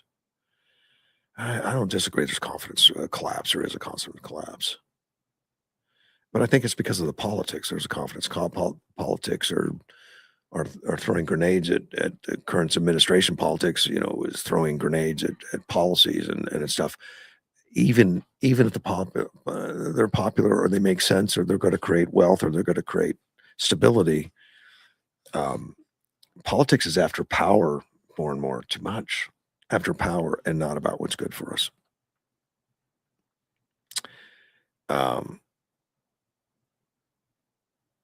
I disagree with a lot of this article about not about the trust. The collapsing trust is a fact. You can't get away from it. It is. More and more people are having trust problems. But I still think people are smart. I don't think they just do knee-jerk things. It's about getting the truth out there and getting a conversation going and telling about whole truths instead of the half-truth politicians that jump around like crazy. On some of them, not all of them. I mean, there's some good people out there. But this democratic socialism stuff, I mean, that's even scaring the left. And I think that's an education problem. I think our schools have stopped teaching civics, have stopped teaching what our country is, have stopped teaching what the founding fathers are. And I think we've got them running amok. And I think they should teach everything. I'm not saying like I do like some of these other countries like China or something that's just going to teach one thing, and if you don't agree with it, you have to go to re-education camp. No, I think full explanation of everything that's going on brings people to do the right thing. I think We should teach about Marxism and socialism and communism and what the results are, and give examples. And that should be out there all the time. And there's a lot of socialistic countries that you could move to if that's what you really want, and they all suck. We don't have to recreate one here. And I know there's a lot of people that believe, well, the United States is so smart, we'll do socialism better than everybody. No, human nature is human nature. If you take the socialism platform right now and you eliminate the Senate and you eliminate the judicial system and you eliminate the Senate judicial system, what else? Then you're going to have the Congress. What's left is just the Congress. Appoint everything. Well, we'll appoint our own executives, and it'll all be controlled by the Congress. Well, that's dictatorship. That's all you've got is dictatorship, and a single point, no check and balance. And they think that's good because we got good people on our side, and they'll never turn into a Castro or turn into a communist dictator. Well, you've made them a dictator. You've given them all the power. There is no check and balance at that point. And they would do away with the judicial branch and the executive branch, and it would all be controlled just by Congress. Just let them control it all. They would handpick the executive and handpick the judicial. And if they don't work it out, they fire them, get another one. Some countries do that. And I don't think they're as successful by any means. NORAD had to intercept some aircraft here in the United States. They sent out some F-16s because of temporary flight restrictions. I don't know if you know what a temporary flight restriction is, but it's if the president's going to visit or something, they'll do a temporary flight restriction over an area or something going on, temporary flight restriction. And local pilots should check that before they take off. In fact, most all of them do. But it takes a few local pilots that don't to get an F-16 scramble. And here's what they do. And these were over Bedminster and East Rutherford, New Jersey. They had some temporary flight restrictions. I don't know why, but it could have been many things. It could have been big sporting events like Super Bowl. You get a super flight restriction, and I'm sure they did that for some of the soccer games and the football games. I would imagine they did all that.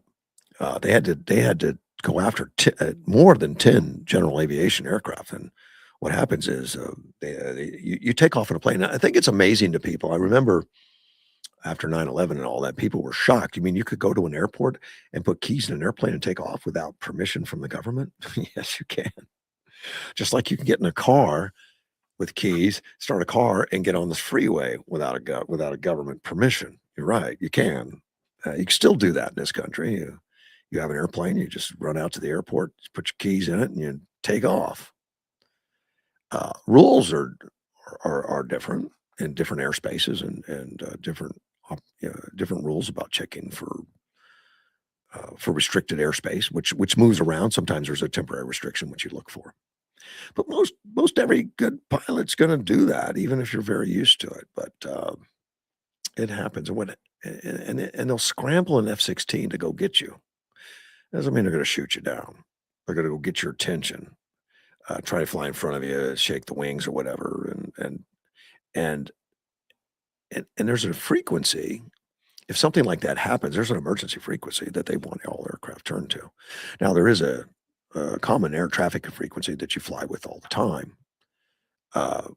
And a lot of times if you're going to get intercepted, I would assume they would call you on that and say the aircraft that's flying in search of an area turn to 121.5, which is where they can talk to you on an emergency frequency. They're going to get you to follow them and explain yourself. If shaking the wings at you and stuff doesn't work and flying in front of you doesn't work, then they're going to send out some safety flares just to get your attention for real. And they make this comment in here that they have the highest regard for safety, and that these safety flares will burn out quickly and completely and pose no danger to people on the ground, which I guess is important. So pilots, check your NOTAMs, and that's the notice to airmen. Anybody that flies airplanes can just check that on the website real quick. Just go right to NOTAMs and see if there's anything in the area, and the FAA temporary flight restrictions and all that. But amazing. I guess it's always that way. I mean, this happens a lot that somebody gets lost. In fact, every once in a while you'll hear it even flying over towards the White House, which is really shocking because that's not temporary. That's permanent. That's like around us. We've got some permanent flight restrictions over a lot of these airspace, like all of YPG and stuff is permanently restricted. You're not going to fly in there. No, without special permission, then you can go. But it's unusual to fly over that stuff. And if you're going to Tucson, you got to fly around the Barry Goldwater Range. The only time I've ever, and I'm a pilot, but I haven't flown a lot. Recently, in recent years, I don't fly. I've sold my airplanes and everything, but the Barry Goldwater Range, I think it's on Thanksgiving that they will allow private planes to fly into the Barry Goldwater Range with permission. You just call Tower and ask permission. And I've done that before, with groups of people, 3 or 4 of us will fly in there just to look over some of the stuff just because we can, which is always fun. Let's take a phone call from Mike. How are you, sir? Hey, good morning, Russ. Yeah, that gentleman who Ted, what's his name? The veteran. Oh, veteran Dave Uribe. Not Uribe. Gosh, his last name. But go ahead. Had a lot of good points, but Yeah. I think we're forgetting one. We're forgetting 3 elephants in the room right now. Trump can't. I don't think Trump's going to finish this before the midterms. It certainly looks like that. Yeah. And if he loses the midterms, this is all. It's going to be very dangerous for America. Yes. I'll tell you what, the stupidity of Americans are going to feel the sting of the world if Trump loses the midterms. The stupidity of America is going to crumble down on America. This poor guy is doing the right thing. Yeah. He's doing the right thing. All these armchair people speculating on what he can do, what he can't do. Don't forget something. Everybody's not talking about what's going on in Mexico and that border that we're sharing with Mexico. Mexicans are working I'm not saying the Mexicans, just like in Iran. We're not talking about the Iranian people. We're talking about the mullahs. We're not talking about the Mexican people. We're talking about the cartels. Right. And the cartels have the power. They have the money. And they're working with Iran. They're working with the mullahs. They're working with China. And they're working with Russia. Mm-hmm. So if that thing goes wrong, and if Trump loses the midterms, and we pull back on what we're doing with the cartels, we're not getting any news about what we're doing with the cartels right now. No. We are beating them up. In what way? I mean, I really don't follow much on the cartels. We're not getting any news on that, but we're down there. We're down there where we are surgically going after. They're on the run right now. Okay. They're on the run, but they are being equipped by the Chinese. And one of the things that I can't think of all the names of these cartel. It's like a hydra down there. You cut one head off, another head grows. You cut one head off, another head grows. Yeah. But it's called the new cartel or something, and that's the biggest cartel in Mexico. And we killed that man, the man who was in charge of that. Okay. But they are fighting back with what they have. What I'm saying is this: Trump loses the midterms. And a Democrat leadership deals with Iran. The cartels are coming to us across that border. Could you imagine if the cartels had a nuclear capability? I don't know. It would be. I mean, they've got you know, a lot of capability militarily. You know, Could you apparently. imagine if Yeah, China gave them nuclear capability? They would use it on America. probably. They would use it on America, and whatever Iraq is embedded, you know, with a Democrat leadership, Democrat foreign policy, baby, we're gonna feel it in America. Well, And we have to remember one thing with posterity and history. We are there because of Barack Obama. Stop saying Biden. Barack Obama was in charge of Biden. We are there because of the Democrat Party and their foreign policy fed the mullahs in Iran. They fed the mullahs with nuclear capability. They fed the mullahs with the money to do the drilling that was required to go down into those granite places. They fed the mullahs with all the bullets that they're shooting at us. They fed the mullahs with all the missiles. All that stuff that's coming at us is because of one man, and his name was Barack Obama. And you know, to sit there and say, well, boots on the ground, boots on the ground. Let me tell you something. There's not enough time. He's got August, September, and the October surprise. And if that man loses the midterms, baby, America is gonna feel the sting of the world. And it's because of America got lazy, America got weak, and America got stupid. There are 26 states in the United States that have Islamic politicians. And so for this guy to say that Shira law isn't coming to this country, 26 states and growing. It started with Dearborn, Michigan. all right. And you've got these two scumbags, these two female Talib Shalib and some whatever her name is with the beard.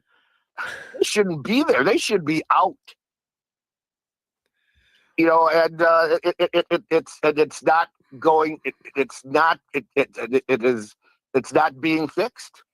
Hell, it took Donald Trump to fix voter fraud, and we're here because of voter fraud. Right. I don't think it's We're fixed here- yet. Voter fraud's not fixed, but Oh well, you know, it took Donald Trump to do something. yeah, I mean, it's got some attention, but we still haven't passed the SAVE Act, which is amazing.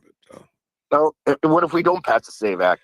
We have 2 more months. Yeah, We have 2 more months. I don't know. Now, getting back to this is the Democrat. You know, you think the cartels in Iran are an enemy to this country? You know who's an enemy to this country? And it's about time we started identifying them as the enemy, as the Democrat Party. You know, you're talking about Hunter Biden. Think about that. It's got the audacity to say he's going to run for president. Well, that's reality. The Democrat Party elected Ted Kennedy until his death. And he murdered a girl that he knocked up and drowned her. yeah. Well, Ted never got elected though, but yeah. He got elected as senator. Yes, he did. They elected him as senator. They elected him as senator. He had to die to lose that seat. He murdered an innocent because he knocked her up. Well, he never was convicted, but he should have been convicted for something. Come on, Ross. You think he was convicted? Yes, I do. I wasn't. Are you talking maybe in Of course public he wasn't. opinion? Public opinion, Of maybe. course he wasn't. Of Yeah. course he wasn't Yeah. convicted. Of course he wasn't. Mhm. And Donald Trump was convicted of 37 Felonies. things. All Of course, and it was Donald all Trump was, one thing, but yeah, 37 Donald checks. Trump was working with the Russians. Yeah, you know. Yeah. So, you know, all this stuff that we're talking about, I was listening to Ben David last night, and he had that Bustamante and that one girl, Sarah. You know who? You know the guy? He's a CIA guy. He's got big afro hair. You know what I'm talking about, Bustamante? I do not. And do you know what I'm talking about when I say I don't know her last name? She's a blonde girl. She worked for the CIA as a targeter. I don't. Very, very, very, very, very good woman. And I don't know, but David had them both on face to face, Mhm. and he was asking them questions, and they both had different answers. And if you don't think that Shira Law, unless we stop it, Shira Law's your granddaughter is going to. If your granddaughter has a boyfriend who's is a Muslim, she's gonna be a part of Shira Law. Your granddaughter can be stoned. Well, I know you want to push the fear thing there a little bit, and we need to pay attention. I don't doubt that, but I don't necessarily think that's going to happen. We've gone from just Dearborn, Michigan, to Oh. 26 states. What am I pushing? Well, I think it's a foregone conclusion to you that that's coming. I don't think it's a foregone conclusion, and I think this. Of course, it's not, because I'm sorry, Russ. You don't have any vision. Oh, You don't have any perspective of. You wait until something happens, do something, and that's proven with the voter fraud. Something's already happened.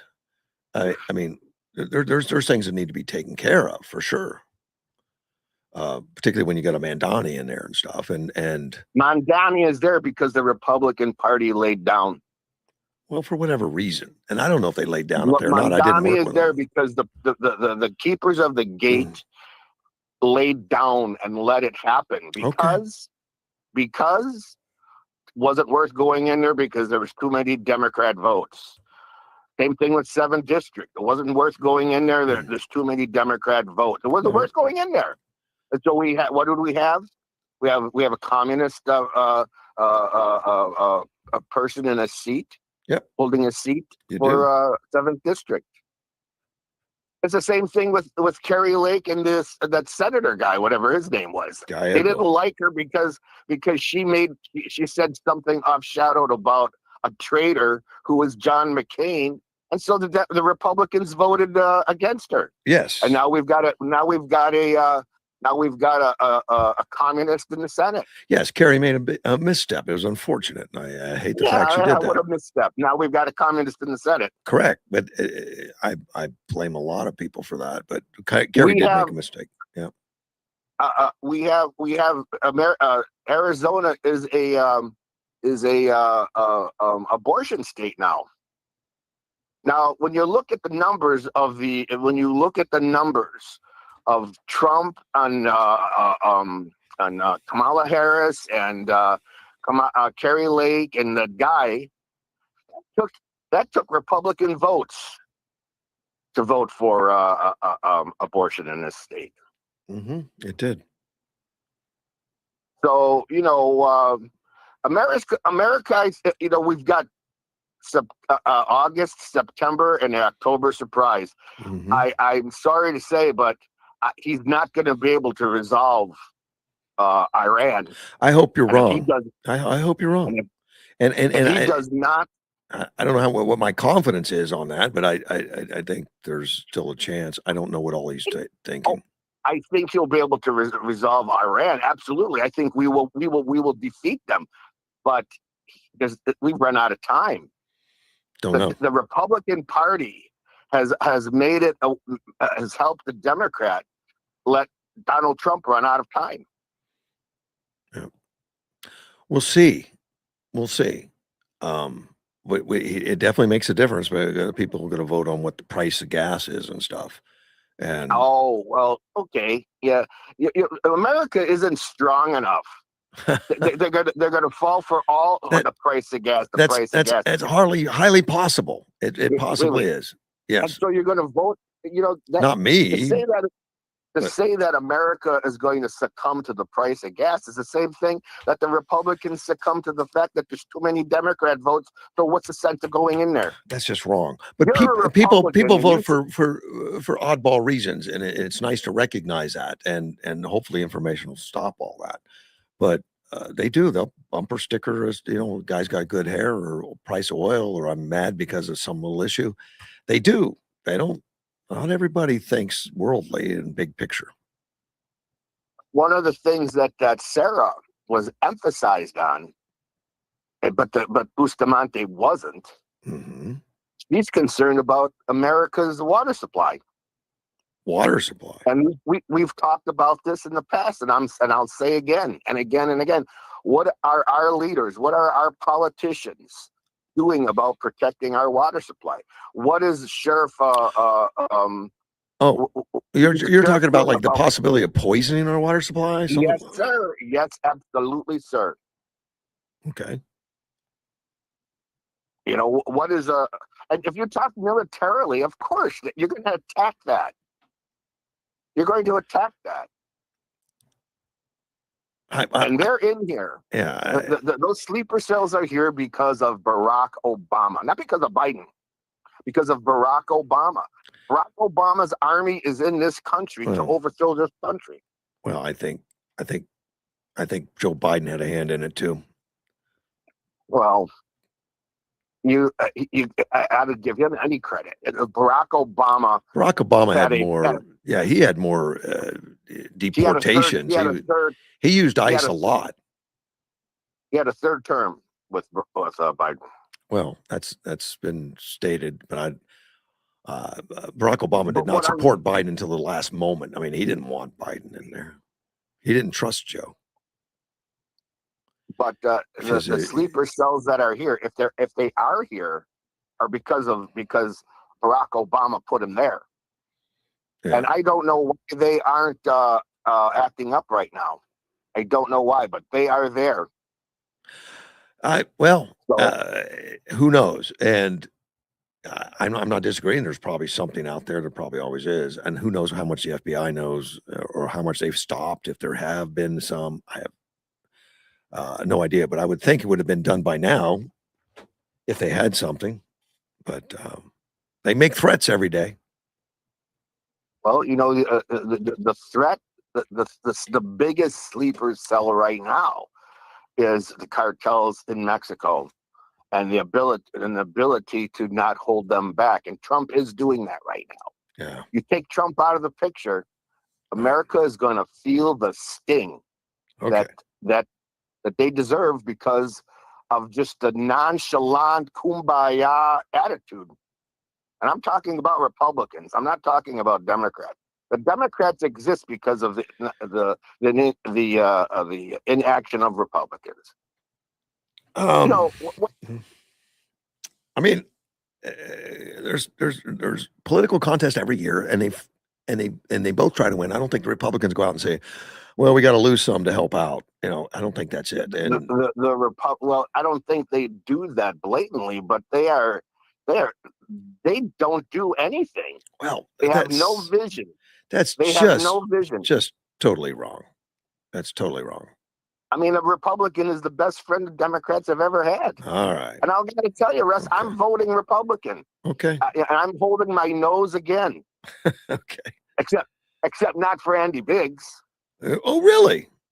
Not for Andy. No, you mean you don't hold your nose for Andy Biggs? Okay. Yeah. Not for Andy Biggs. I hope he prevails, and I hope he's listening to me, because one of the things nobody's talking about is protecting our water supply. No, I haven't heard of it. I haven't heard that of anywhere of poison, and I have not heard of any large scale poison of any water supply ever. I mean, I don't know where that's happened. If it's happened anywhere in the world. Well, ask your friend Dwayne if he remembers what happened to the water supply in Milwaukee, Wisconsin, by a socialist mayor who was getting money from the bottled water lobby. That goes way back when all of a sudden we had bottled water. 1993, April of 93. Yeah. with the parasite. No. Does it? I think it goes back. That was before. That was before I was in the military. I was in the 70s, I think. Well, this one says 93, But and it caused about cryptosporidium. 403,000. Cryptosporidium. Yeah, that was That mare literally went to the water and dumped a bag of cryptosporidium in that water supply. That's how blatant it was. I didn't know about it. I just now looked it up real quick. It said 69 people died, 403 people were sick, and that's the only one that's the first one I've ever seen. I was sick by it. My whole family was sick by it. Oh, you lived for a in long time. It took a long time for that to get out of our system. Wow. And we were known to have the best water in the world. Nobody was buying bottled water. We thought that was ridiculous. Yeah. Until the water lobby bought that whatever that mayor's name was. He was a socialist. He was a chest pounding socialist. Wow. Okay. So don't tell me you can't. You can't. I said I've never heard of one. That's the first one I've ever heard of. Yeah. Yeah. Well, now you've heard of one, and it was done by us. That was done by a communist. Oh. The mayor of Milwaukee. Wow. Okay. So, the thing about it is, this kumbaya stuff. We're going to pay the price for kumbaya. We'll see. All right, man. I appreciate the call. You have a good day. Thank you, man. Bye-bye.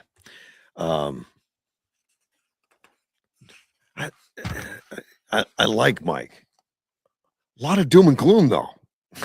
I just can't keep track of all of it. But we do need to vote, and we do need to make sure that we do our best to get out there. I want to talk about the chip manufacturer, and this is TSMC, and that's right here in Arizona. And I think most people know that we have a chip manufacturer in here. They're out of Taiwan, and it's been going for a long time. The chief financial officer, Wendell Hong, he said they're going to double down on the investments, or they're putting up additional investments. They had expected to spend between 60 and 64 billion this year for the full year as expenditures as they're building and everything. They are committing an additional 100 billion because they aggressively want to expand its chip making. And my fact checker sent me this and sent me that that he suspected that our governor may be against it. I haven't heard anything. I'm going to be taking a look for that. But the company's working on the 2 nanometer technology. Very small. The smaller they make them, I guess the less heat, more compact. It's everyone's racing to get smaller, but it gets down to where they're just, they're counting atoms. It's just amazing. But they're gonna upscale, and they're racing to do it because they want to do it because the market is really scaling up. So it's scaling up its investment. Hong said we're seeing this strong structure, multi-year demand, and we do not plan to leave any food on the table for anybody else. As long as the mega trend is right and we're able to continue to deliver the profitable growth to our shareholders. TSMC, I guess, optimized and started off with this fast conversion of its 5 nanometer capacity to the advanced 3 nanometer node. 5 nanometer was not that long ago, and I guess now we're trashing that going to the 3. The nanometer figure refers to the size of each individual transistor on the chip. The smaller the transistor, the more of them can be packed into a single semiconductor. Typically, a reduction in nanometer size can yield more powerful and efficient chips. And I think it's cooler also, less travel, you think. And cool's important. I've driven by the place. It's just massive, and they're still building. They're still building more buildings up there. Using 4 nanometer technology is already up and running, according to the CFO, and it's going to be bigger and bigger in the next few quarters. Not the chips, the market. They're headed for it, and it's a Taiwan company.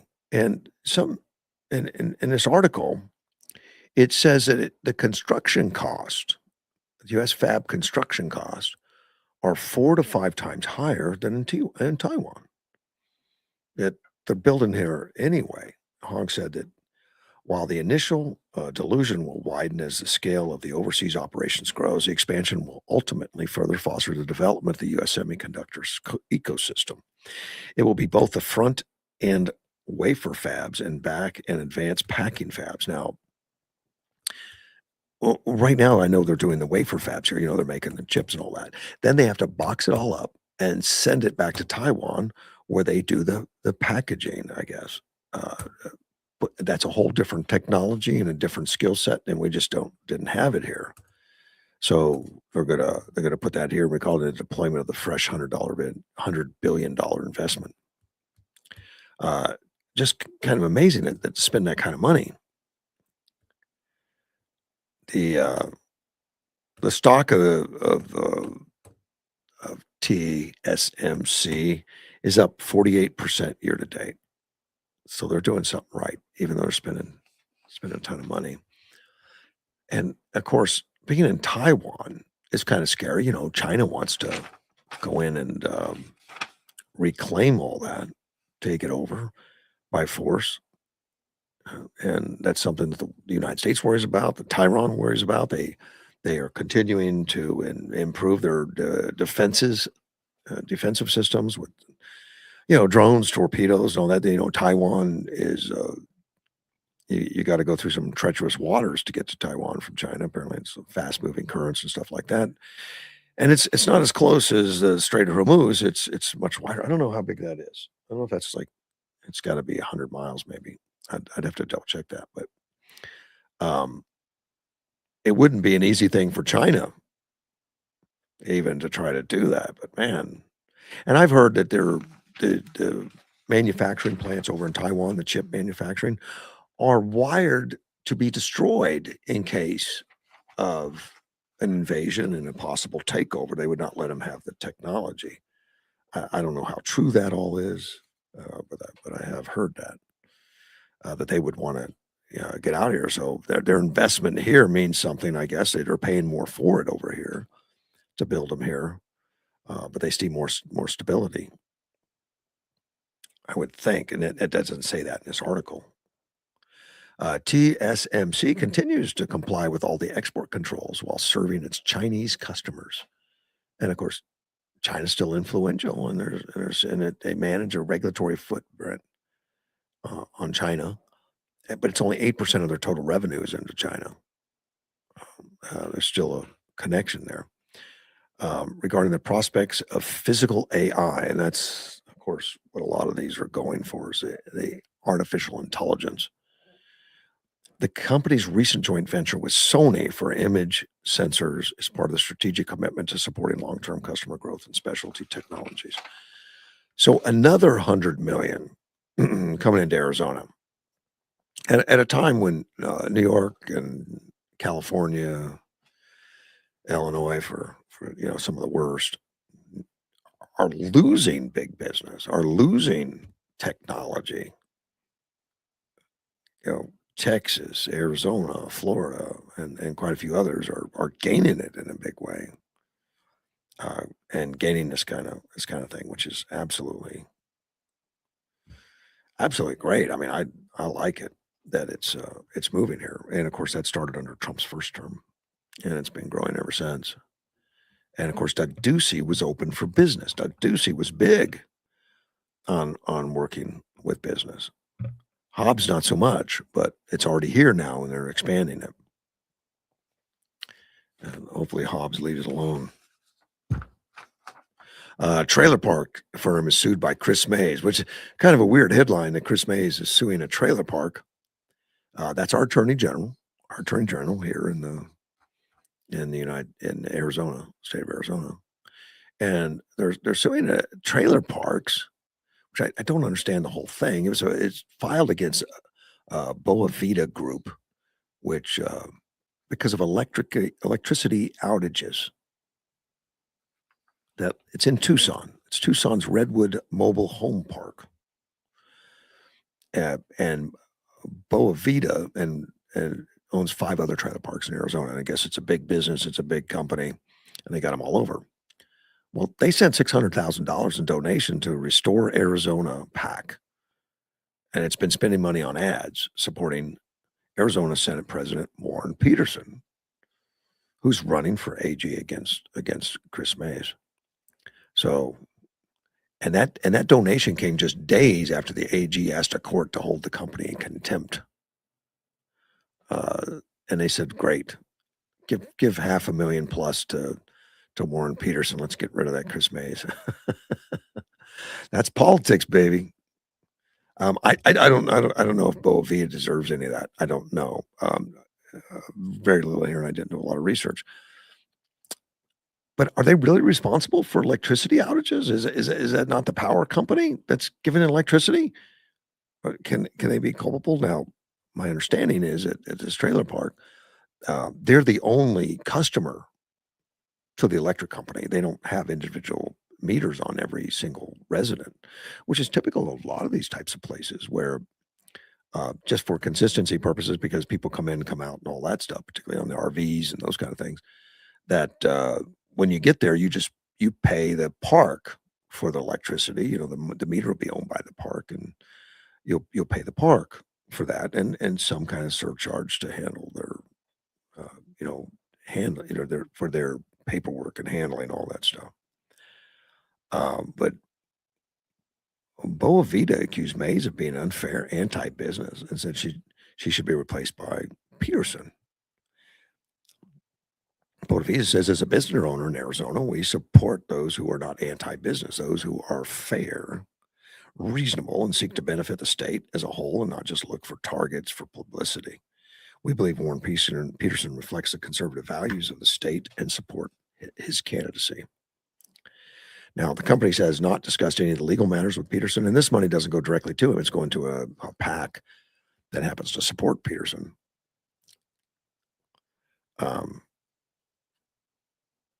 But Myers, who's in the campaign, she's looking for re-election, says in June, we said follow the money. Now we know where it leads. 4 days after Attorney General Mays asked a court to hold Boa Vita in contempt for leaving Arizona families in dangerous, sweltering conditions. Boa Vita companies wrote $500,000 check to Warren Peterson.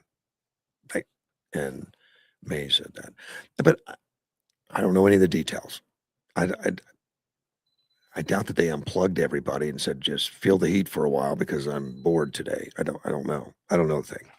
But she writes that this corporate landlords, and I'm skeptical of the left because they just hate business in general and people that are business people. Corporate landlords, mobile home landlords aren't donating. They're shopping for Attorney General who will drop the case against them. Warren Peterson is happy to oblige. That comes from Chris Mays stating all that. Boa Vita has been facing pressure from lawmakers across the country, as well as from tenants. Is also one of 6 companies that New Hampshire U.S. Senator Maggie Hassan asked to produce internal documents and materials showing how their businesses have impacted mobile home parks across the country. I really don't understand what's going on there with the mobile home parks and see, Comfort Communities and those number of small Arizona parks contributed more than 85. I mean, these are others. Another park has put $85,000 in the PAC, same PAC, to support Warren Peterson. Corporate landlords, mobile home lords aren't donating. They're shopping for an attorney general who will drop the cases against them. That's according to Peterson. We'll see what happens. I don't know. It's interesting. I need to find out more about these RV parks and find out what that lawsuit's all about. In the meantime, I need to go. Russ Clark with you over at Mortgage One Studios. I'll see you on Tuesday.